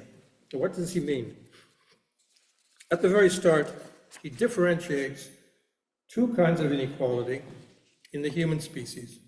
One which I call natural or physical, because it is established by nature and consists in the difference of age, health, bodily strength, and qualities of mind or soul. Natural inequalities do exist and are unavoidable and do create problems, but the focus of the essay is the kind caused by men, which may be called moral or political inequality. Political here just means social, related to life in the polis, because it is established, or at least authorized, by the consent of men. This latter type of inequality consists in the different privileges enjoyed by some at the expense of others, such as being richer, more honored, more powerful than they, or even causing themselves to be obeyed by them. The issue of authority. Notice that we are back in the territory of the first discourse. Rousseau's claim is that in this pre-society period, every person, except for inequalities caused by nature, the person born blind, for instance, had the same access to the things people needed. A man sleeps in a tree. If another person takes his tree, he's not deprived. If someone chases me from one tree, I'm free to go to another. The fruit that I have gathered was just that. There was no concept of property and no need of such a concept. Notice in the following the issue of one man controlling another. A man could well lay hold of the fruit another has gathered, the game he has killed, the cave that served as his shelter. But how will he ever succeed in making himself be obeyed? And what can be the chains of dependence among people who possess nothing? There was no property and there was no status. No one has authority over you. If a man tries to dominate you, and there are no rules against this because there's no society in which to have rules, you either drive him away or get away from him. Rousseau has an interesting passage on the virtual impossibility of enslaving you when you and the other man are individuals. Both property and status developed only once man had learned to make tools or acquired special knowledge in conjunction with beginning to live in society and speak a language. Rousseau writes that inequality derives its force and growth from the progress of the human mind. Once a man learns how to make an axe and invests himself in building a hut, there is inequality. The man who has a hut has created an inequality. This is not natural inequality, but what Rousseau calls a moral, that is man-made, relating to mores or ways, a moral inequality. This comes with intellectual development and life in society where others see your hut and feel envy. There were no such conditions in the state of nature. There's something almost bizarre in mounting a criticism that takes you back to the very creation of the conditions that made a thing like envy possible. One more step sets up the very conditions of civilization that Rousseau called corrupting in the first discourse. The man who has built a hut has acquired an advantage, and he seeks to protect it. A hut is a concrete thing with a natural meaning of shelter, but the concept of property, says Rousseau, is a sheer invention devised to protect the advantaged. So, says Rousseau, this created inequality is now made. Stable and legitimate, created and made stable and legitimate through the establishment of property and laws. This now explains the problem with institutions that lay at the heart of the first discourse. I want to point out a defect in the discourse, the second discourse, and then set out what people have taken from this problematic way of thinking. Here are a few words from the close of the essay, the end of part 2 on man in society. Rousseau had opened that part with the famous line, "The first person who, having enclosed a plot of land, took it into his head to say, 'This is mine,' and found people simple enough to believe him, was the true founder of civil society. What crimes, wars, murders, what miseries and horrors would the human race have been spared had someone pulled up the stakes or filled in the ditch and cried out to his fellow men, 'Do not listen to this impostor. you're lost if you forget that the fruits of the earth belong to all and the earth to no one. Here, I think Rousseau is saying that labor, understood as a justification of ownership, is just one of those developments of the human mind that are established and authorized by the unwise acceptance of men. One of those acts of civilization that create trouble for man by protecting created inequalities. It's a kind of rationale of the imperialist. Mind you, recalling his example of the hut, you realize right away that the man enclosed his plot of land by the extent of the labor he expended in clearing it. Right, so Rousseau talks about, he staked out some land. He urges people, why did they not say, pull up the stakes? But how actually did a man who built a hut enclose his plot of land? He did it by the extent of the labor he expended in clearing it. Nobody just hammers in stakes and says, mine. But Rousseau is clearly arguing that an investment of labor in land creates entitlement only in a legally organized, that is, unequal and corruptly organized society. To my eye, we have a kind of duck-rabbit scenario here, where some people see the argument that I have cleared this land that I found as grounds for keeping it, and others do not. They see it as no argument at all because they have begun with some other view, something like closing off access to land other people could use is bad. It deprives them of something rightfully theirs. In short, everything belongs to everyone. There's no actual argument there to justify that claim of deprivation. The situation is just read this way, and it has to be read in some way. Rousseau is simply rejecting the way this situation has been read, he says, all through history. The property view, just because it involves inequality, advantaging someone, is simply taken to be unjust. That, at least, is my summary of the second discourse, which for Rousseau has made clear the great problem that now confronts us, which is how to alter the basic terms of social life. That is, the achievement of this piece of writing is to lay this problem on our doorstep. This sends a shiver down my spine. We do not have here a trenchant analysis. We have an imaginative and popular writer who wants to get people thinking that everything is upside down.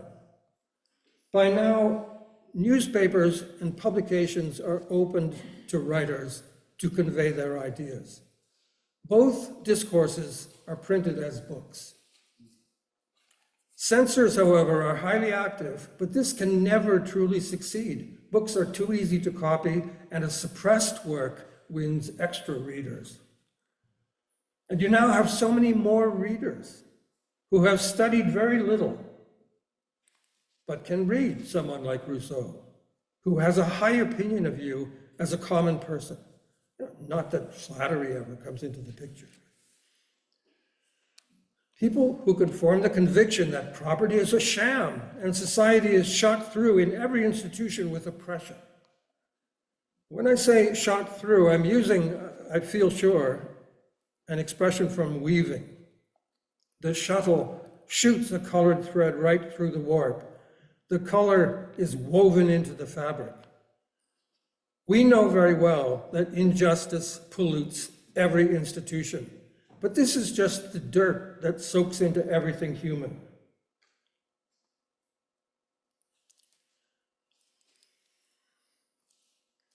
I don't fear the thinking focused on cleaning stained things when they get dirty, but thinking focused on junking the loom and coming up with some entirely different conception of our institutions, we don't know what, is very worrisome. And there's more to fear from this mentality. The newly designed institution will be one created in people's minds, no, without the defect, which was an internal flaw, not added dirt. Well, imagine the status of this newly created institution. Could you criticize it? It was formed without the defect. The world created with that mentality is a fearful world. Civilization is more deeply condemned in the second discourse than it was in the first, because the disease it inflicts on man is the sort of inequality that reigns among all civilized peoples, and takes the form of miseries that are obviously unjust. For it is obviously contrary to the law of nature, however it may be defined, for a handful of people to gorge themselves on superfluities while the starving multitude lacks necessities. Rousseau says, as he said in the first discourse, that there is no prospect of scrapping civilization, even though it is evil in its effects. But he writes this piece and then leaves the stage. At this point, I can set out one further claim, another innovation of Rousseau that people have very thoroughly accepted down to this day. The deep cause of our trouble, the human misery caused by plentiful wrongdoing, is the structure of society. The key claim here is not that man is basically good. We can understand Rousseau better if we think of him as advancing a philosophy of society more than a philosophy of man. But we have to take care to understand Rousseau's claim here. If we were to put what you see differently, like this, Rousseau is saying that man is irresistibly evil in a badly structured society. You might very well agree. Think about our society. It has institutions that right and left encourage people to live in a bad way. But this does not get you to Rousseau's actual claim. By structure of society, I do not mean the various institutions that we have and how they work, what kind of movies they make, what kind of behavior they tolerate and encourage. No, Rousseau is saying it's not just this society in its present form that is the cause of our trouble. It's not the substance of this and that law or custom that is making trouble. It is the entire structure of privilege itself. The express intent of all the laws and customs, which is to protect rights and award privileges, that is what is wrong. In a way, this claim is a reformulation of the first claim.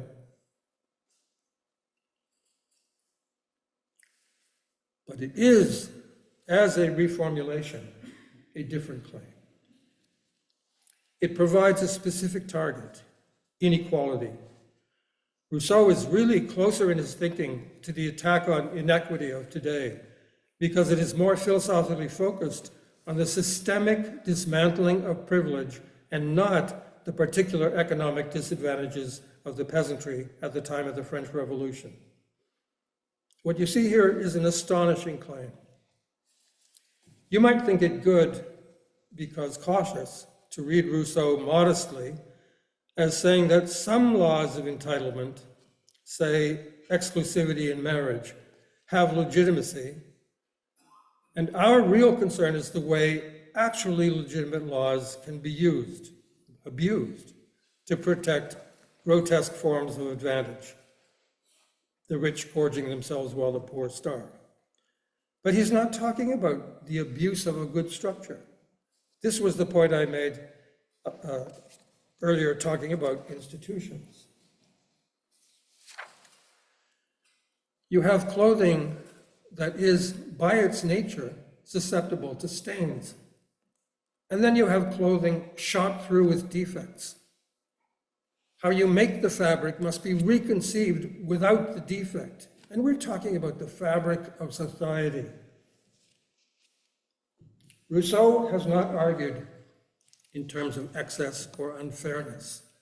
He has aimed to point out a flaw in laws that justify privilege and property. This kind of dramatic overturning of things, this kind of radical rethinking, we find especially in the 18th century. We see it in Rousseau, in Hume, and in Kant.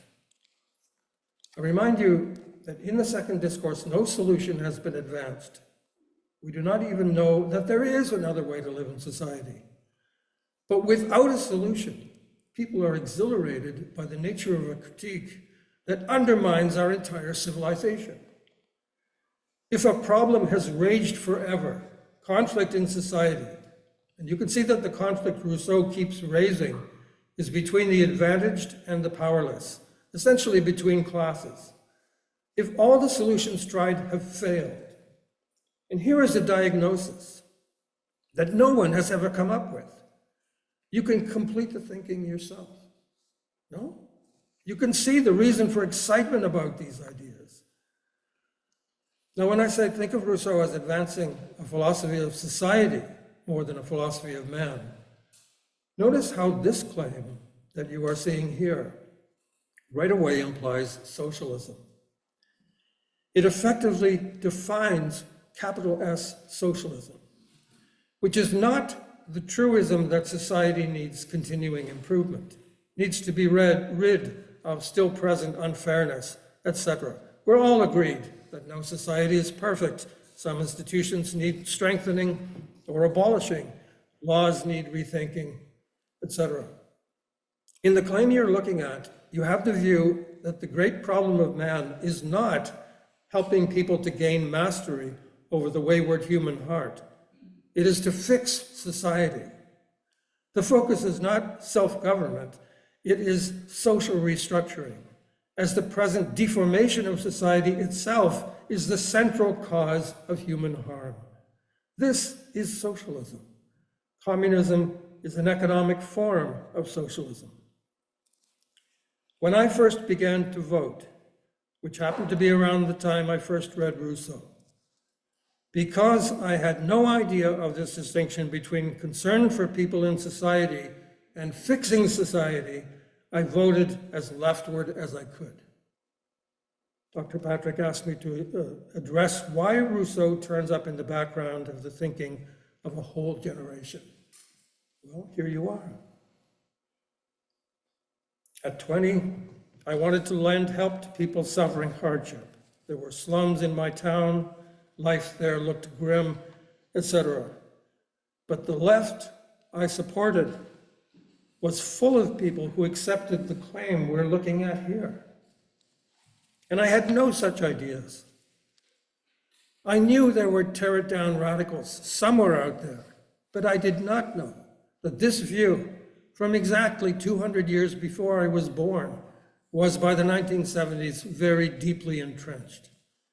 And today you have people, unlike me at 18, thrilled by the prospect of turning it all upside down. Let me give a second answer to why Rousseau still appeals, noting again that the ideas find their applications. Whether Rousseau would be on board with your application of his ideas find their applications. Rousseau does not say much about sex, but he is talking about that too, because his subject is society. Rousseau said that we could not return to nature, but he said in very powerful language that in the state of nature we were good, and that this was spoiled by fabricated and privileging rules and concepts like property. Recall what he said about caves and fruit being exclusive to no one. Rousseau's most striking illustration of this point has to do with things a modern person cares more about than caves and fruit.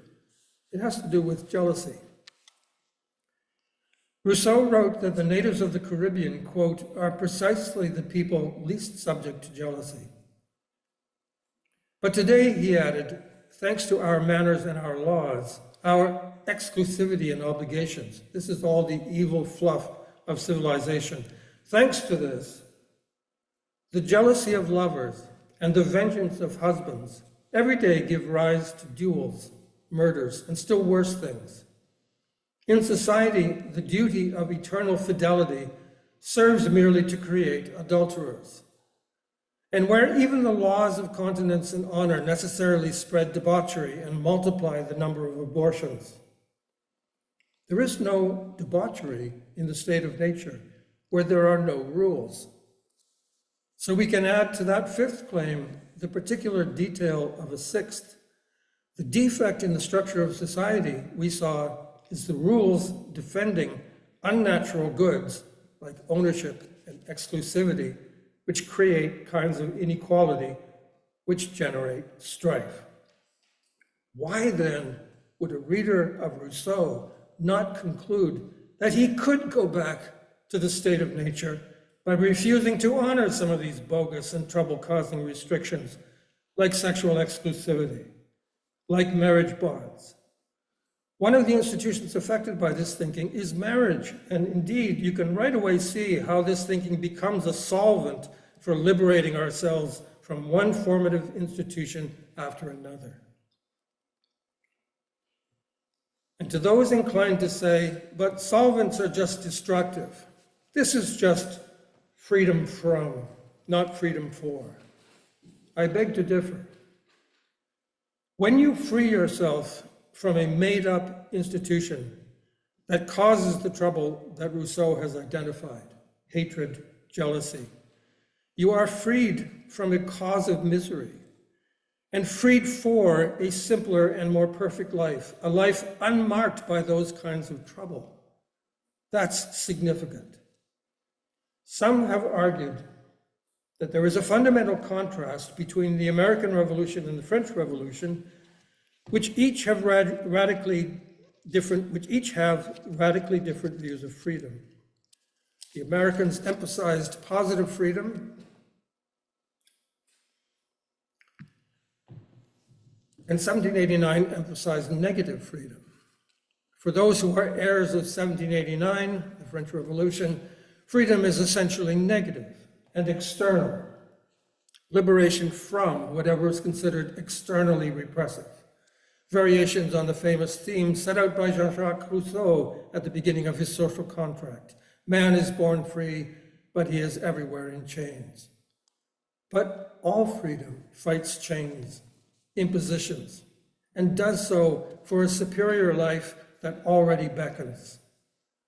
So it is not true that we believe freedom is for something and Rousseau does not. Everyone does. That is not the issue. The issue we must get to is the reality of the life that is beckoning, its actual qualities, which may not be what we are dreaming they will be. The issue is the truth about the better life people are formulating, the truth of these claims. In any case, here is a sixth claim that Rousseau has committed some of his readers to. Sexual liberty helps to undo social restrictions that are both unnatural and generators of needless strife. The discrediting at the heart of Claim 1 is pushed even further now, and it can be pushed further than this. What is discredited as corrupting is not just cultural authorities or boundaries that protect sexual privileges, it is simply human laws. Does Rousseau not see that he can be read in these ways? Does he not in fact compel you to read him like this, to the very extent that you are convinced by his argument? It's no surprise that this essay did not win him the award. And given the way that the radical critique of the second discourse effectively does discredit all human laws made in society that involve establishing ownership, privileges, and obligations, I have the sense that Rousseau perhaps saw the need to follow up quickly with a way of securing binding laws of some kind. His answer was by a contract.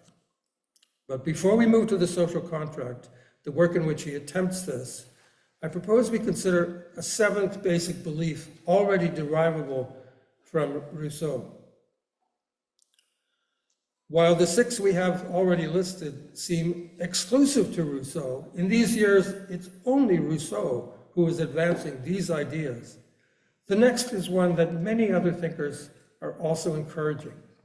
Implicit in the views we have looked at in these 2 discourses is a further position, which is that man's greatest trouble is man's mistreatment of man. This is an expression of Rousseau's version of Christianity. Nowhere in the texts we have looked at is there any trace of the biblical view of man's mistreatment of man. Truly a grave problem, which is that our trouble, our human conflict, flows from forgetting God, from binding our ambitions to the world. Can papyrus grow where there is no marsh? Can reeds flourish where there is no water? While yet in flower and not cut down, men wither before any other plant. This is the biblical conception of corruption, that which undoes the life of a thing, takes it toward death. Drop this creature into any system, the most perfect system, and what is the result? It has been said that the good world of Genesis 1 was an excellent system. But thanks to 2 humans, death entered paradise. Such are the paths of all who forget God. The hope of the godless shall perish. In the second discourse, Rousseau's announced plan was to examine his subject to the extent that these things can be deduced from the nature of man by the light of reason alone, and independently of the sacred dogmas that give to sovereign authority the sanction of divine right. A part of that sacred dogma, however, explained that man's well-being, words Rousseau uses to name what concerns him, hangs on remembering God to the same extent as the well-being of reeds depends on water.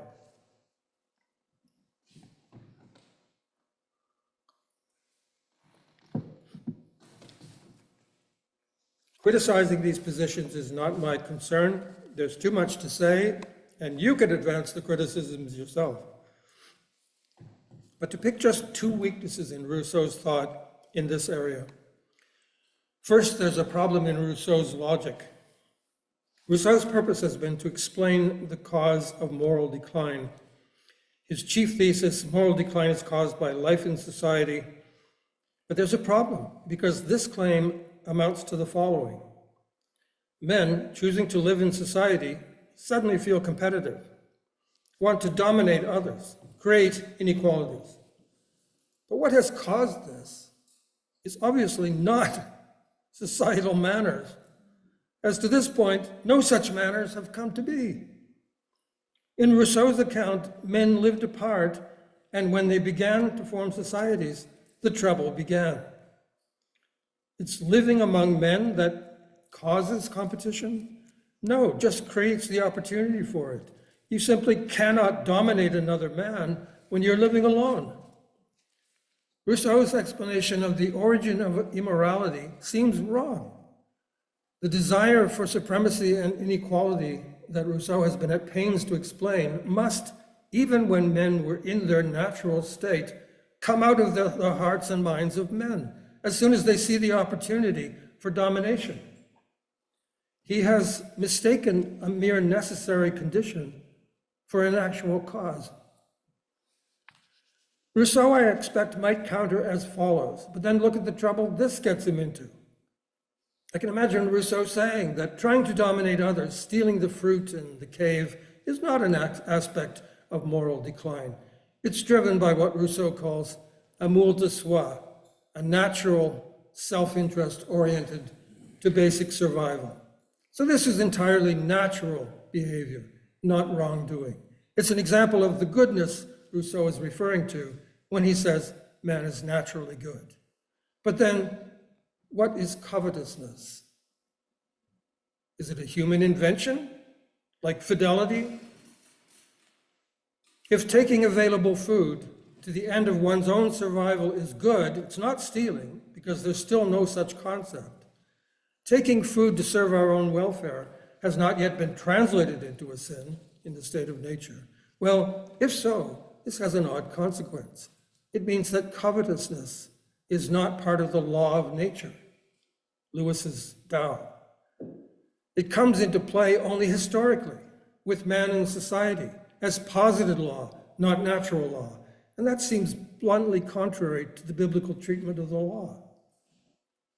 So covetousness is either not wrong at all, or a wrong not forbidden by God in the moral law.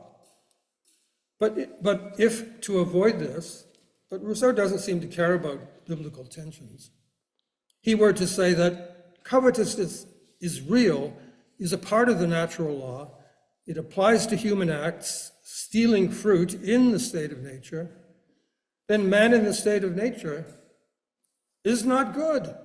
He covets, takes what another man has gathered, which is wrong. Just notice, by the way, how Rousseau has entirely ignored half of the question posed by the Academy, which asks about the natural law. The Bible's prohibition of covetousness is a perfect illustration of the creation of inequality that Rousseau has called a corruption of morals and a cause of human misery. But isn't this inequality and privilege, where one person only has the privilege of marrying a particular woman or man, in accord with the natural law, which happens to be an expression of the divine law? The entire issue of natural law is conspicuously absent from Rousseau's essay.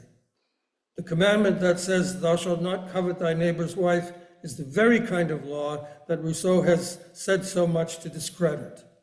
But how can Rousseau, a Christian, permit it to be discredited? Rousseau appears to be advancing a morality at odds with the Christian understanding. On this point, we have one more quality of Rousseau's manifest thinking that suggests a very powerful reason to be attracted to Rousseau. We are all concerned with a great problem, the problem of injustice, evil, strife, misery. To free ourselves of evil, Christian ethics, like classical ethics, Aristotelian, Stoic, requires a man to resist the bad inclination rising up in him, requires him not to choose what he is coveting, to turn away from it. But Rousseau takes all the pressure off the individual. When the problem is the injustice of inequality, which bar a man from using what he ought to have access to, which occurs because of a system set up to entice the privileged man, to exploit his neighbor, society, structured as it is, drives him to it. When the dynamic of our trouble is set up this way, then society is required to change. Society has to change to dispel the great pressure of enticement it puts men under. To say that the trouble is the structure of society is essentially to say that traditional morality focused on individual self-control is useless because it does not address man's real trouble, which, as we have seen, is attached to the structure of society.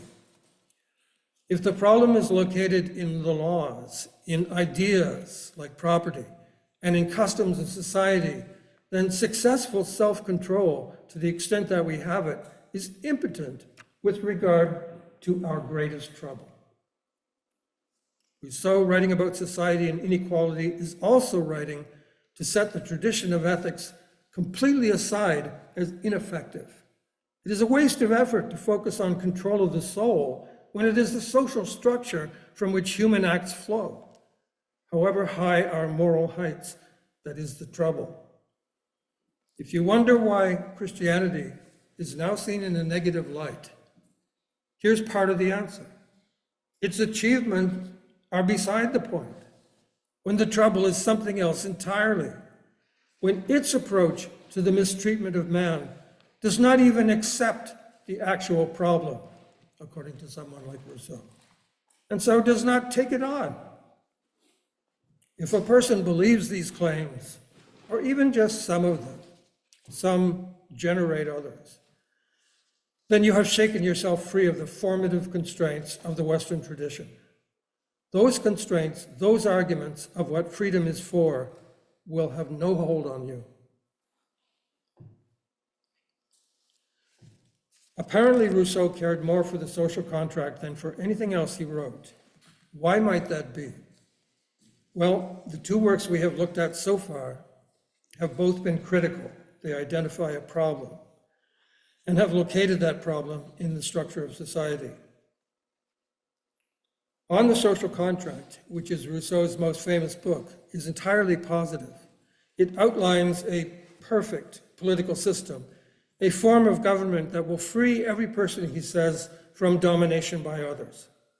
We ought, however, to note Ryan's observation that Rousseau's life was too disorganized and too much at the mercy of events for it to be literally true that the discourse on the origin of inequality posed a question to which Emile and the Social Contract provided answers.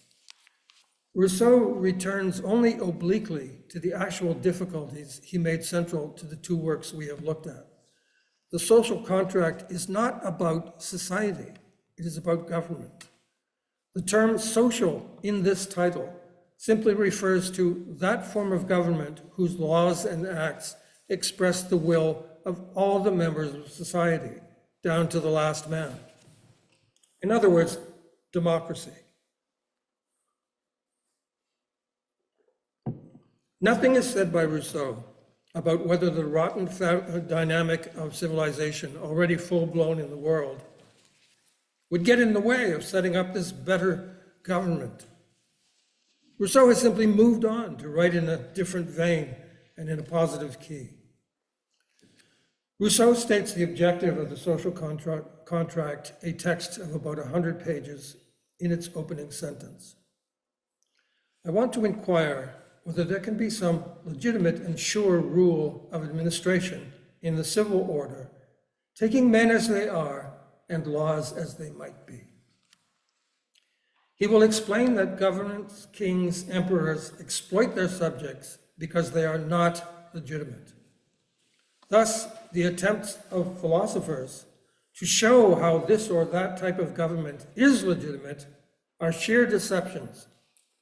Clearly, there is a negative element in the Social Contract too, but it is implicit. Rousseau asks, and it is truly a major question, which is to say that if the answer you give is the wrong one, there will be major chaos in society. Rousseau asks, who must you obey? Who are you actually obliged to obey? So think about this question.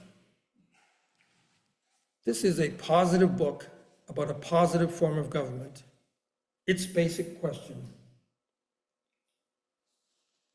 whose rules and commands are you really obliged to abide by, take to heart, and obey? Now think, what is the effect of giving a wrong answer, but a persuasive wrong answer? A wrong answer turns the people away from the voice that they are meant to obey. They don't believe they should obey it. Some other voice is the voice of their true master. And what is the effect of this? If the people are following the new voice in the matter of, say, their own flourishing, they're not doing what makes them flourish. The more they obey the new voice, the more they create chaos in society. Ask a deep question, an innocuous but very constructive question about legitimate and proper government, and answer it badly, and however positive your approach, you strike a blow against the actual foundation of society. What Rousseau means by legitimate rule is rule by the kind of sovereign you truly ought to obey. And again, the issue is government, not morality. Rousseau will say that all of the political philosophers that you were looking at, whom Rousseau had read, modern thinkers working to devise a system superior to what tradition had delivered, have done nothing but persuade you to give your allegiance to the wrong person, to one more exploiter. The question we must ask, says Ryan, is what gives anyone the right to impose rules upon us and gives us the obligation to obey them? This is a present-focused question, which can be answered only in the light of the right moral theory. I have to say that I'm slightly puzzled by Ryan's last remark here, but it will help me convey what the social contract is if I explain this. Rousseau does not lay out or call on any moral theory in his book. He never talks in such terms.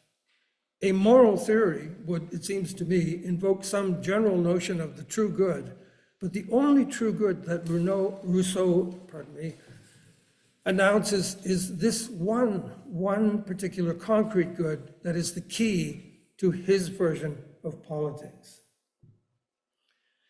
A law imposed on you is legitimate if it comes from you. That is the one good announced in the social contract, from which all the other goods will flow. As he puts it himself, obedience to the law one has prescribed for oneself is liberty. This statement is almost, in my view, the central thesis of the social contract. You see here the mention of liberty. This tells you what Rousseau means by it. We know that liberty is a watchword of the French Revolution. What Rousseau means by liberty would indeed free people from the aristocracy and from the church. Mind you, you have to appreciate that the church in the French Revolution does not mean God. It is a privileged class. Priestly offices were often favors fought for by wealthy families, and there may have been serious degradation within the church on account of this. Here is the key. Liberty for Rousseau is independence, which is not just freedom from control by others, but the ability to decide for oneself, to think for oneself, guided by your own experience and convictions. Sounds very good. Rousseau's plan in the social contract is to describe that form of government in which you, the citizen, are not dependent on anyone, your representative, say, who might impose his estimation of things on you. Historian David Wootton writes, in order to understand Rousseau, we need to bear three things in mind. First, Rousseau is always writing about Jean-Jacques. The first word of his social contract is I, the last word is me. Early in his life, Rousseau had been a servant, and he soon came to hate this role. Wootton writes, the prospect of spending the rest of his life as a servant was intolerable to him. Rousseau had experienced dependence, and for the rest of his life, he clung desperately to independence. He had waited on the rich, and he had learned to hate them. Later, he would write, I hate the great, the powerful, he means. I hate their high status, their harshness, their pettiness, and all their vices, and I would hate them even more if I despised them less.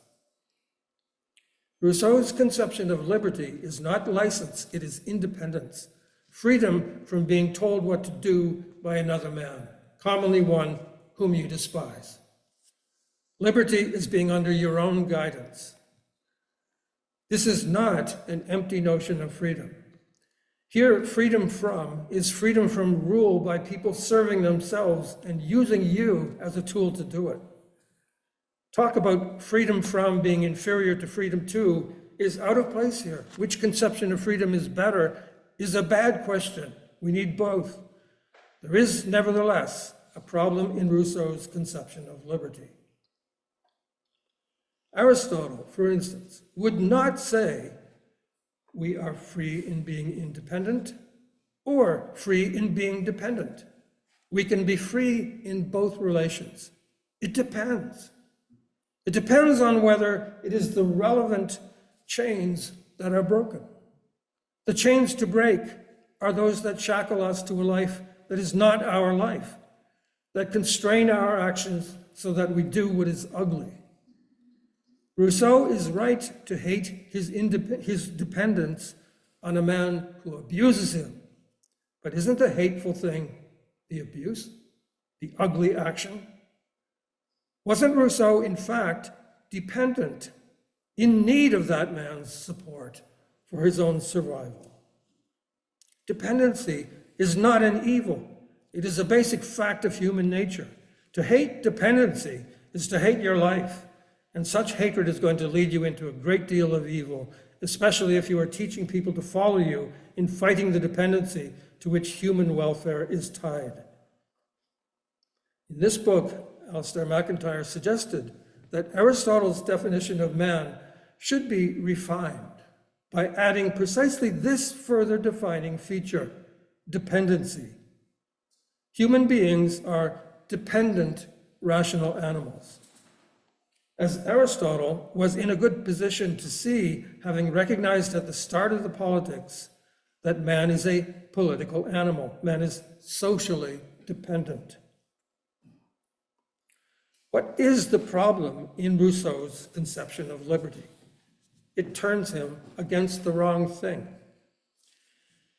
It is one thing to hate harshness and pettiness, but Rousseau also allows himself to hate the great, those in power, hate those with high status. If Rousseau is right about this, this means that you should hate your father. Just to give you our bearings, I'm explaining what the social contract is about by looking at this central thesis, Rousseau's conception of liberty, and we're about to see how powerfully destructive this perhaps innocent-looking notion is. Let's look at his central claim and move afterward to the related themes. Just look at this particular thesis in connection with the family, which Rousseau brings up right away on page 2. And first, just ask yourself something. Does the young man commanded by his father to work on a fine day, when the son had other more delightful plans, enjoy liberty by that definition? No. Imagine that the son says, the work doesn't need doing now. Thinks the father saying it does is being petty and unjust. And the son hates pettiness and injustice. In this scenario, there is a key issue: when the work should be done, and two possible judgments, and an inequality of power. And in our scenario, the son does give in and cancel his plans, not because he agrees this is right, but because he's under the thumb of the great, and he feels resentment. He harbors resentment because in his mind, the bad judgment has prevailed here on account of power. How would you feel thinking the bad judgment has prevailed thanks to power, not reason? Why should one man have power over another? Why should one man's judgment cancel out the judgment of another when these are two equal men? You see that that word has to be there for this question to make sense. It is easy to answer why one man's judgment should cancel out the judgment of another man who is dependent on the first man's knowledge, experience, intelligence.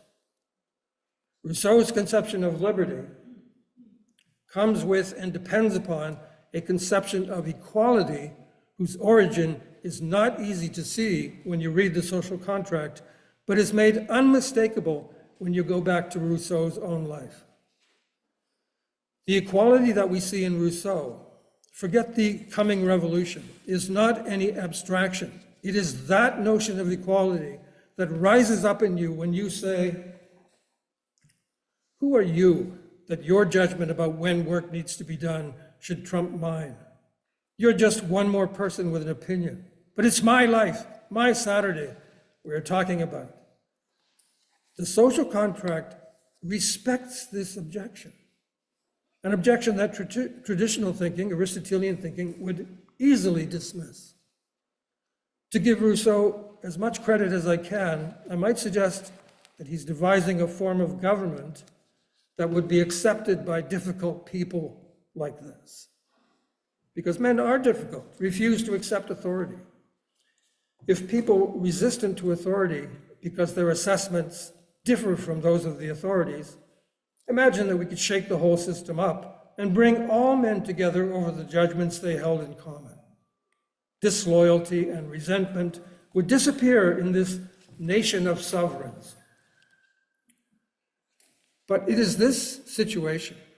Who are you that your judgment about my life should trump mine when we are equally capable of forming an opinion, which the social contract takes seriously and does not dismiss, that delivers the conception of equality at the heart of the book?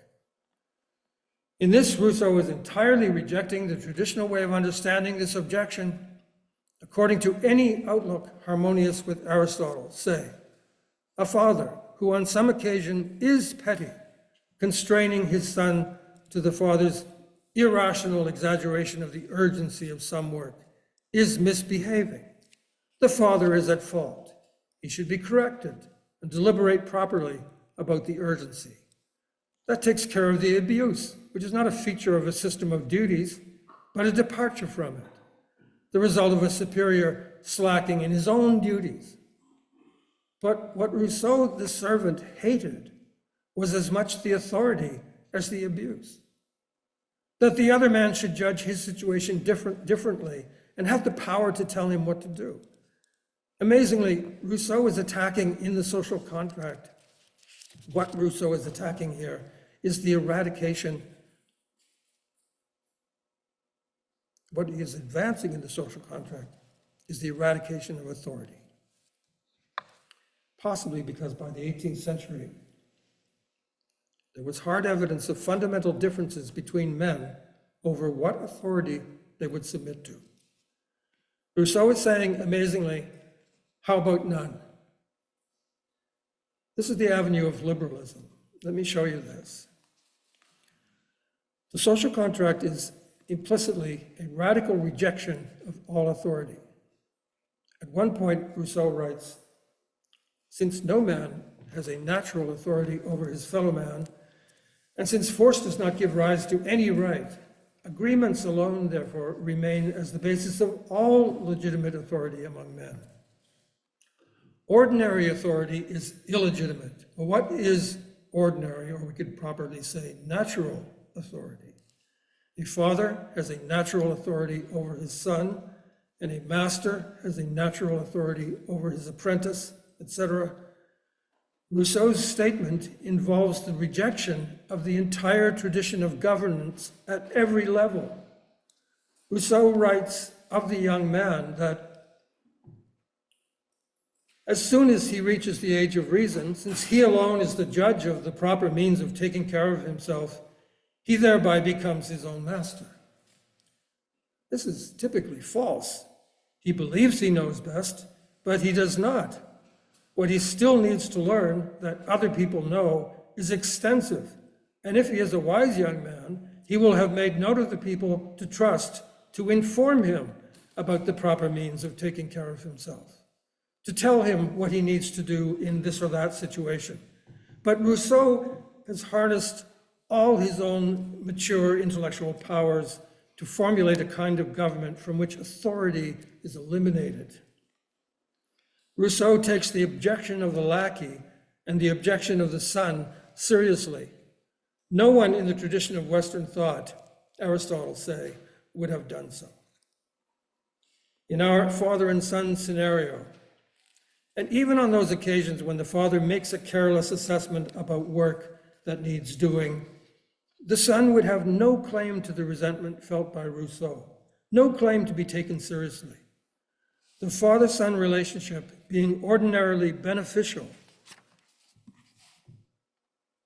thanks to the superior experience of the father, which gives the father an authority deserving respect, has its own obligations. Instances of abuse do not discredit the entire relationship, do not call for leveling, making the son an equal. By Rousseau's thinking, however, the son should feel abused every time the father and son, who have different degrees of knowledge, disagree, and the father is allowed to prevail. That is not the right relationship for equals. But to take this view is to count obligation and injustice. You cannot run an army, say, or a kitchen, or any other hierarchical society without obedience, without the lower functionaries keeping their place, not honoring their own judgments. Relative to the objective that is actually ruling the kitchen, the meal, an objective that the chief cook is servant to, there is a right judgment. Right judgment cannot be set aside just because there is a difference of opinion about how to cook the fish. The philosopher Edward Tingley noted, writing very recently on liberalism, that the mere fact of pluralism, of deep disagreement among citizens, is claimed by the left to show the need for a liberal political order. But pluralism shows no such thing. There's not even an argument to unpack here. This very non-argument is what you are seeing in Rousseau in the century before talk of liberalism. The authoritarian relationship of master and servant is not discredited by differences of opinion in the kitchen. The authoritarian relationship is dictated by objectives like the excellent meal, a societal good. Rousseau complains about discrimination and inequity. By its nature, he writes, the private will. By this, Rousseau means a man pursuing a good that he values, but that the entire group around him does not. By its nature, the private will tends toward giving advantages to some and not to others, and the general will tends toward equality. But to insist on equality here is to stop caring about the good that inequality pays for, right? A real good, as in the kitchen. Why? A man who has several sons and a farm may favor the son who benefits the farm. Which son will run his farm the way it should be run? It would not make sense for him to sell the farm and give each son bits of wealth to boost all their endeavors, some of which the man neither understands nor believes in. Or take the chef who knows from his experience how the fish is supposed to taste. His concern that the meal be done right is an expression of private will. He is pursuing a good that he values, but that the student chefs do not know. How could they value what they have no experience of? This chef will give advantages to those students who obey him, because they will be the ones who will learn how to prepare the dish, who will keep that tradition that he values alive. Rousseau simply wipes all of this away as of no significance. First, that sort of primary social good, he never talks about goods. What comes first is not some prevailing end known in the past, like the stuffed fish. What comes first for Rousseau is the equality of citizens. What trumps all has to be whatever they together are identifying as good. This will be the only kind of good that we can legitimately pursue in politics. And second, he brushes away the inequities that a particular good demands. All that matters to him is the people, their equality, and unity that their common agreement, the unity that their common agreement gives them. And Rousseau also wipes away the authority that was established by the history of obtaining those now ignored goods. Authority is part of the father-son relationship. The father knows when the work needs doing, because he is the one who has scheduling experience. He knows, for instance, that if the firewood is put away now, it won't be rained on when the weather changes unexpectedly, as we can expect it to do. So let's gather some conclusions. I suggested that even though there are thoroughly bad fathers who regularly abuse their authority, the problem here is not the social institution, but the abuse. Incidents of injustice are not defects of the system. But when you say that injustice is not baked into hierarchical societies, people sometimes reply by saying, no, but hierarchical societies make such injustice possible. What's the right response to that? It is to ask these people, so is that what we're looking for? An alternative plan of government that excludes the very possibility of abuse? A system so constructed that injustice is impossible? An extraordinary new system? Notice some of the claims that Rousseau makes for his conception of the social contract. He says, the general will is always right, and no law made on the basis of the general will can be unjust because, quote, no one is unjust to himself. This idea of a complete overthrow, a new system involving a complete departure from our entire tradition, right, based on goods that require subservience, and subservience to the one who cares about the good and is subservient to that. A deep reorganization of society, this time in the realm of government, one with almost magical properties, eliminating injustice, resentment, tension, factional divisions, men fighting men. We have seen this here.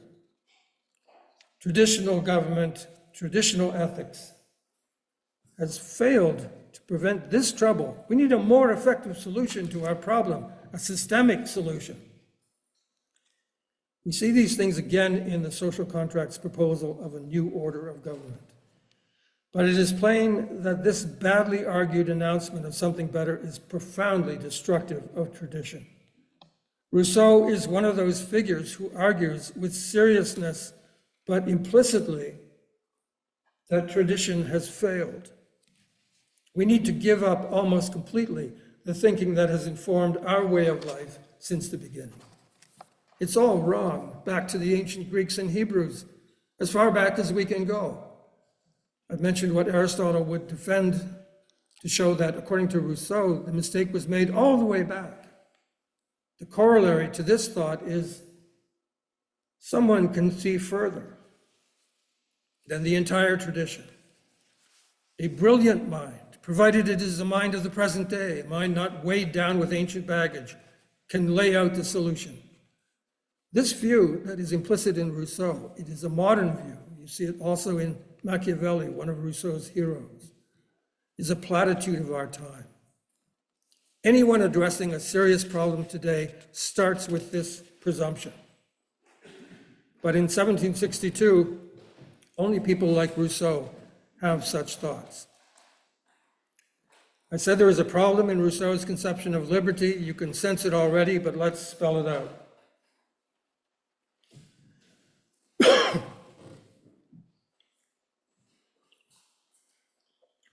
Excuse me. On page 2 of his text, Rousseau writes, the family is, so to speak, the prototype of political societies. The leader is the image of the father, is the leader of a society. The populace is the image of the children. And since all are born equal and free, none give up their liberty except for their utility. The family, Rousseau says here, is the only natural society, the society that's natural, but it contains equals who give up their liberty only out of strict need. And again, notice what Rousseau means by equals. We could waste our time talking about how we would agree with him that our children are our equals, they're equal in the sight of God, bear the image of God as we do, etc. Rousseau wouldn't care. That's not his point. It's not what he's saying. He's saying specifically that people are equal in our common human capacity to something. What? The answer is judge by our own lights. He does not mean judge well. He never gets into the substance of judgments, criteria of good and bad. What we are seeing here is a value-free approach, which sets all that aside. It is the approach of liberalism. And those of you who are still inclined to equate the classical liberal with the person who is a proponent of liberalism, you have to see that they're different. I'm describing the classical liberal is not a person who cares about value freedom, but this is liberalism. And we're seeing where it comes from, before liberalism was ever a concept. We are equal also, so we are equal in the capacity to make up our own minds about what we want, what is good, what is best. We are equal also in being driven in judging by the desire to bring about something good, to generate a good outcome. That is, we're equal in possessing this desire, seeking to satisfy it. Everybody wants to do what's good as he sees it to be. Again, Rousseau sidesteps the issue of what is good, does not talk about a capacity to identify the good, to name what is good. Why? Because the moment he does that, he adopts a standard that some readers will reject, and the plan of the liberal writer is to speak to all his readers, convince them all of something he wishes them to accept along with him. And we have just seen that what Rousseau is selling these ordinary readers is something very radical. In the lines that come next, notice how falsely Rousseau, the orphan, describes the family, which he sees as a society of such equals. By his account, these are fundamentally independent people, equals wanting to break free of the family and get under their own rule. Children remain bound to their father only so long as they need him to take care of them. That is, to give the child what the child can't get himself. As soon as the need ceases, the natural bond is dissolved. Once the children are freed from the obedience they owed the father, and their father is freed from the care he owed his children, all return equally to independence. The natural state in Rousseau's view is to decide everything for yourself. This is to be free in Rousseau's sense. Indeed, it is to be free not only of the burden of an overlord, but of the underlings too. If they continue to remain united, this no longer takes place naturally, but voluntarily, and the family maintains itself only by means of agreement. When Rousseau calls the family, so to speak, the prototype of political societies, his thinking is a proper state is a union of essentially independent, mature people who agree to remain together. And that, he says, is what a family is. We get this model first from the family, is his point. And here's something for you to think about. Two beliefs. First, you may find this formula of the proper state a plausible one. If so, take note of the possibility that you have accepted the liberal conception of the state that Rousseau is formulating here. Do consider that a possibility. Second, whether you accept this claim about the state or do not, you surely disagree with Rousseau's claim that this describes a family. This is not what a family is. A family is a natural, not conventional unit. It is bound together not by agreement, but by history and identity. I am my father's son. That is both history and who I am. And it is a unit of not independent, but dependent people, producing a natural hierarchy of parent over children, or as Rousseau has said, leader over populace. Notice that right at the outset, Rousseau has imposed on the family his understanding of what a political system must be. Now, you can think both things. You can think Rousseau's formula of the state plausible and his account of families wrong, but if these are your beliefs, the question for you is the family a natural hierarchy? Not, then, the prototype of political societies? Because that would have to be your position, unless you change your mind about one of those two views. What all the claims we have seen in the social contract work to bring about is to eliminate from political thinking the issue of the rightness of a judgment merely because there is a difference of judgment, a disagreement about standards of rightness. That's extraordinary. If you can make that fly, that's an extraordinary change. I'll just read you that again. What the social contract works to bring about is to eliminate from political thinking the issue of the rightness. The issue is gone. The issue of the rightness of a judgment. Why? Just because there's a difference of opinion. Disagreement about standards of whose standards are you using? That's what's happened. It's incredible. And second, to elevate the judgment of the subordinate, the son, the populace, to equality with the judgment of the superior, the father, merely because both are capable of judging in some fashion. Or to be more accurate, Rousseau is leveling this hierarchy, eradicating it. That is the eradication of authority. The shackles or harness that the free man is shaking off is the harness of authority. And remember what the free man is. Again, don't think abstractly about what these abstract-looking concepts mean. Rousseau defines them. Rousseau's conception of liberty is self-rule, and liberty is connected with equality. When another man's thinking, a man no more a human being than you are, when another man's thinking or rules or laws are laying down the confines of your life, then you are not free. That is why obedience to the law one has prescribed for oneself is liberty, according to Rousseau. Equal creatures must each rule themselves. Rousseau is proposing a conception of political unity in which no man is subjected to, ruled by, another man's opinions. The harness that Rousseau's free man is shaking off is the harness of authority, of superior intelligence, from wherever it comes, from the past, from your tradition, from the church. In liberalism, all the authorities are dissolved, or at least that's the theory. So here's the problem in Rousseau's conception of liberty. It is a view never stated outright in the social contract, but it is certainly implicit there. Each person knows best what he needs and how, and therefore to direct himself.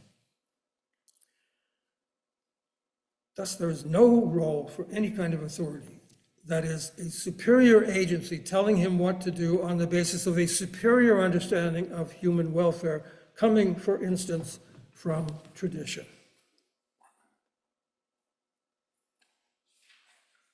All authority is illegitimate power. As Rousseau will say in Emile, which he published the same year, the student needs no guide but himself. I cannot think of anyone before Rousseau who held such a view. But it is the basis of the transfer of the status of legitimate authority to every citizen acting together according to their own present judgment. If you look especially at the last part of this, all authority is illegitimate power, you see a default position of our own time. This entire position on authority is a claim that rules absolutely in countless minds today. It was Rousseau who argued that democracy replaces authority with liberty. Authority is gone from government. That's the best short definition of liberalism that I can think of. Government without authority with regard to ideas about the good, over which people can differ. But authority is also gone from living itself for the reasons laid out in the social contract. What is the plan of Rousseau's treatise? It is to find a form of association that defends and protects the person and goods of each associate, each citizen, and by means of which each one, while uniting with all, nevertheless obeys only himself and remains as free as before. This is the fundamental problem for which the social contract provides the solution. Well, this is the solution that is now a fundamental problem. To obey only yourself is not obedience, it is complete liberty. So to complete this view, this ninth claim is obedience is obsolete. It is clear then that what Rousseau is calling the social contract is a new system of government for people who are now profoundly reconceived. This is a work of politics, not anthropology. But this is a political system for people who are not at all as they used to be understood. What Rousseau implies by offering this solution to political strife is that governments have tyrannized men by seeing their subjects in the wrong way. In fact, human beings are individual free agents rightly desiring to decide things for themselves. Obedience is obsolete.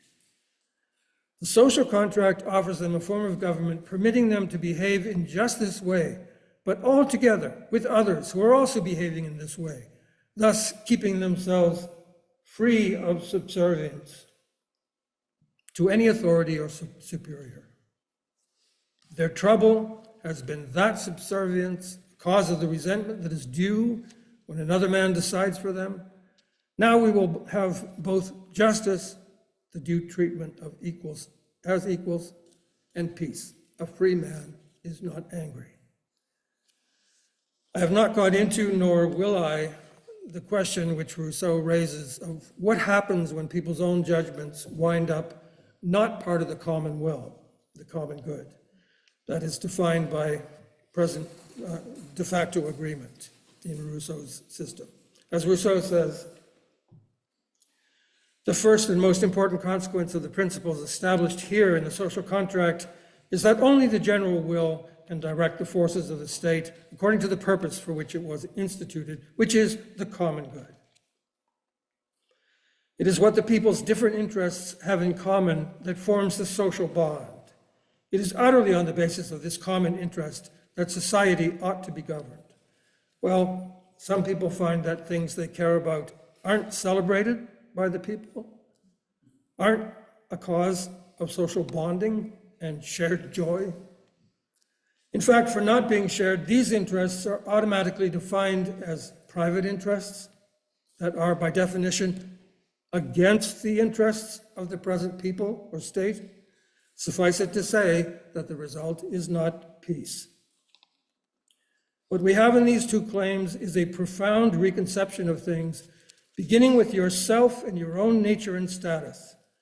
What might dawn on you is that people who desire to answer to themselves are people who recognize themselves as the only authorities. They will certainly identify authorities whom they will listen to. But they decide who is an authority. They decree whom they will listen to. And that is not, in fact, the notion of authority at all. Are these experts they identify, do you suppose, people who agree with them? An authority tells you what you should do, whether you agree or not. That was the role of your father, your mother, your spiritual advisor, your bishop, your mechanic, your doctor. The fact that authorities can err and can seek to control you too greatly, as Rousseau says, setting up absolute authority on one side and a limitless obedience on the other, which is evil, is a discovery that puts you in a very bad way if your solution is to become the authority. We've already seen that goods known to a select few, the issue was specialized knowledge, the father's knowledge about work schedules, the chef's knowledge of food, creates authorities who direct other people to do things those people do not see the sense of. The son, elevating his understanding to equality with the father's, says that the father, telling him to work needlessly, is imposing empty standards. This is just illegitimate power. The reconception of man as being rightly liberated from authority turns at a stroke all the standards that you do not measure things by into meaningless standards, useful only to an elite seeking to control you, seeking to privilege, as we saw before, those who follow their lead and adopt their standard. You see then that this reconception of people and status re-identifies elites as antisocial controllers. This category of the elite group or the authority bestowing privilege on the compliant is demonized and turned into an enemy within society. Equality, notice, does not mean that my judgment and the judgment of the elite are equal. The elites who think their judgment superior, the unschooled should accept their judgments and rise to have the elite's powers of discernment, are deniers of equality. They turn out to have the inferior outlook. So what I earlier called a leveling is in fact a kind of reversal. I could add a reason to that 11th claim, saying that I am a separate free agent, rightly desiring to decide things for myself, because no man is superior in judgment, my superior in judgment. By superior in judgment, I don't mean someone who knows more. Everyone knows there are people who know more.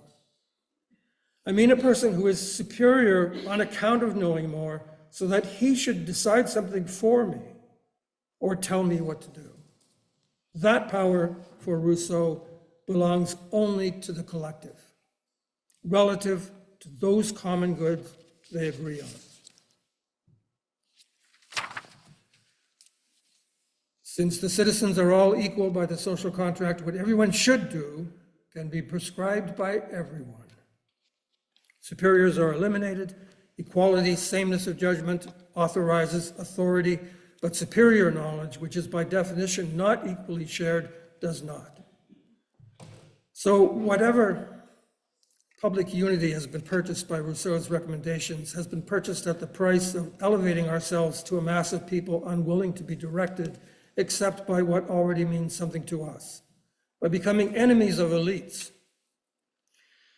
as Rousseau defines them. Not the elites that are our enemies. Any commonality achieved has involved a great psychological elevation of the entire populace. The children, flattered into thinking that the good worth pursuing is a good they already know, all other goods being those advocated by elites, anti-democratic people who think their standards are superior to ours. Rousseau, we're almost there. Rousseau, though he is writing exclusively about a form of government, has solved, he believes, the problem of conflict in society by exposing an antisocial class of elites aiming illegitimately to control their equals. In this, they are actually the inferiors of people who believe in equality. Doesn't that tell you everything about today?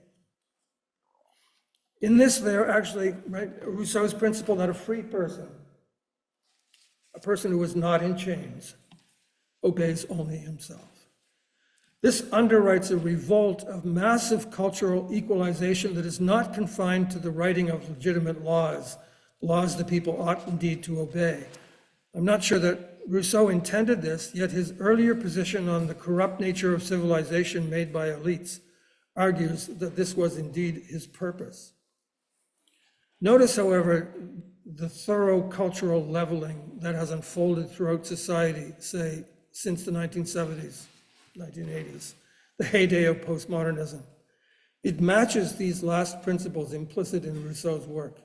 It would be senseless to say that this was caused by Rousseau, but it does make a difference that Rousseau, who became a hero of the French Revolution that is so central to the way France understands itself, France, the source of postmodernism, that Rousseau had clearly announced and given credibility to the idea that we ought to obey only ourselves. This is an idea so radically contrary to the entire drift of Western civilization at every level, that the principle alone should it win appeal and adherence, would do remarkable damage to the Western inheritance. That all the people, just as they are sovereign, means that it is their judgment, their ever-changing judgment that rules. He writes, quote, "There neither is nor can be any type of fundamental law that is obligatory for the people as a body, not even the social contract." If a free man obeys only himself, there is no natural law to which a free man must submit, nor is there anything sacred about written laws. He has had no part in writing.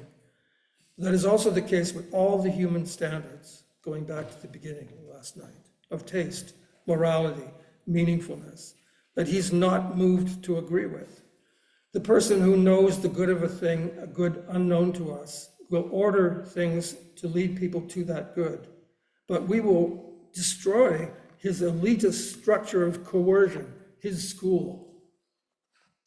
If a person truly inhabits the egalitarian mindset Rousseau is defending, then unreceptivity to excellence, beauty, truth, goodness of all kinds becomes considerably more possible, because it all depends upon you, just as you are. When a person must submit only to himself, obeys only himself, then there is no submitting to obeying, only ruling. And a person who is that sort of sun king, radiating his own being, is a person closing himself off to the power of things, the power of God-made things outside him. A power that in a society of men comes through other men's experiences. I heard Father Doug talking about the church fathers who are channeling something to us. Historian David Wooten tells us that we ought to read Rousseau if we want to understand ourselves and our own politics, for Rousseau's importance lies, as he always insisted, in his remarkable understanding of the nature of human beings. He, more than any other political theorist, has something important to say about who we are and what politics is for. He may not be wrong, and that is disturbing. The traditional model of government that Rousseau has set out to replace in the social contract was precisely modeled on the family, right? What Rousseau is pushing aside. The fatherland, the patrie, from which comes patriotism, has in its statutes that wisdom of experience that the as yet unformed son and daughter, the populace, do not possess and will not find their way to without the guidance of those who know better. But those who know better become targets for liberals whose commitment is not just to liberty, as for classical liberals, but also to equality. These are inseparable in Rousseau, who writes, "If one inquires into precisely wherein the greatest good of all consists, which should be the purpose of every system of legislation, one will find that it boils down to these two principal objects, liberty and equality."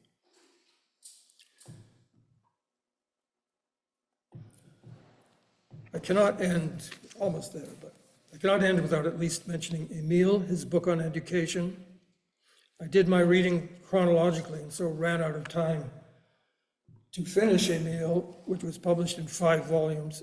I'm glad I did not begin with it because, as you have seen, Rousseau's later works have earlier positions as foundations. It's always his ideas that he's building on. Completed the same year as the social contract, Emile is highly compatible.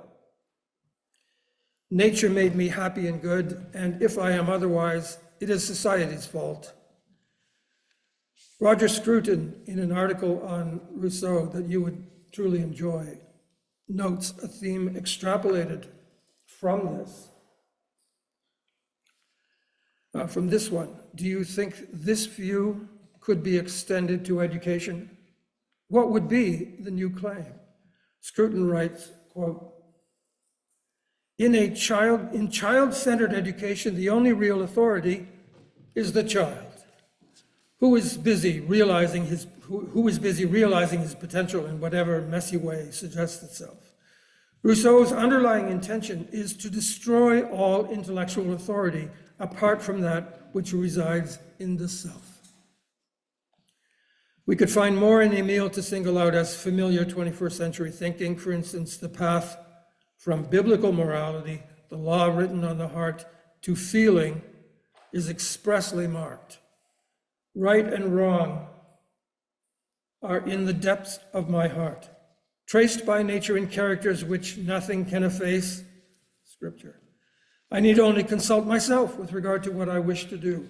What I feel to be good is good. What I feel to be bad is bad. But I won't add any claim to my list. I'll close instead on a point made by Rousseau that is worth pondering.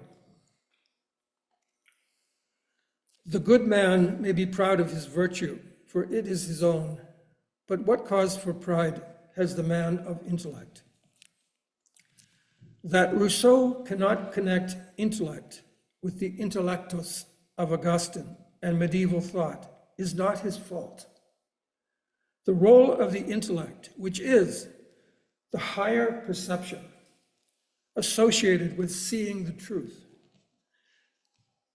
indeed associated with the evidence of God, meaning we always misread evidence used by medievals. The role of the intellect, the higher perception associated with seeing the truth, associated with the evidence of God, meaning the seeability. This was the early Christian understanding of evidence, the evidence of God by a higher power. That conception of intellect, right, by a higher human power. It's the highest sensation, reason, intellect, the highest human power. Sometimes it's collapsed into reason, but it's fundamentally distinct because it is the highest power of seeing the truth. That conception of intellect has already been driven out of the general culture by earlier thinkers who have reduced intelligence, right, from intellectus to reasoning capacity and knowledge of facts. As Descartes even explains, by wisdom is meant not only prudence in our everyday affairs, not the purpose of your life, but your everyday affairs, but also a perfect knowledge of all things that mankind is capable of knowing, both for the conduct of his life and for the preservation of health and the discovery of all manner of skills. Rousseau here is a victim. We have to recall that Rousseau's criticism is of the culture he knows. And being essentially self-taught, he was hardly able to formulate on his own any deeper understanding of intellect, the power that opens itself to truth in every form of truth, than what was made available to him. He was right to criticize the value of facts that teachers cram into their pupils, right to think that the human soul was made for contact with something profoundly close to us, not just known, but felt. And Rousseau's sense that this could be found in nature, in the experience of what is directly from the hand of God, and not in cities and the things of his age. That sense was not false.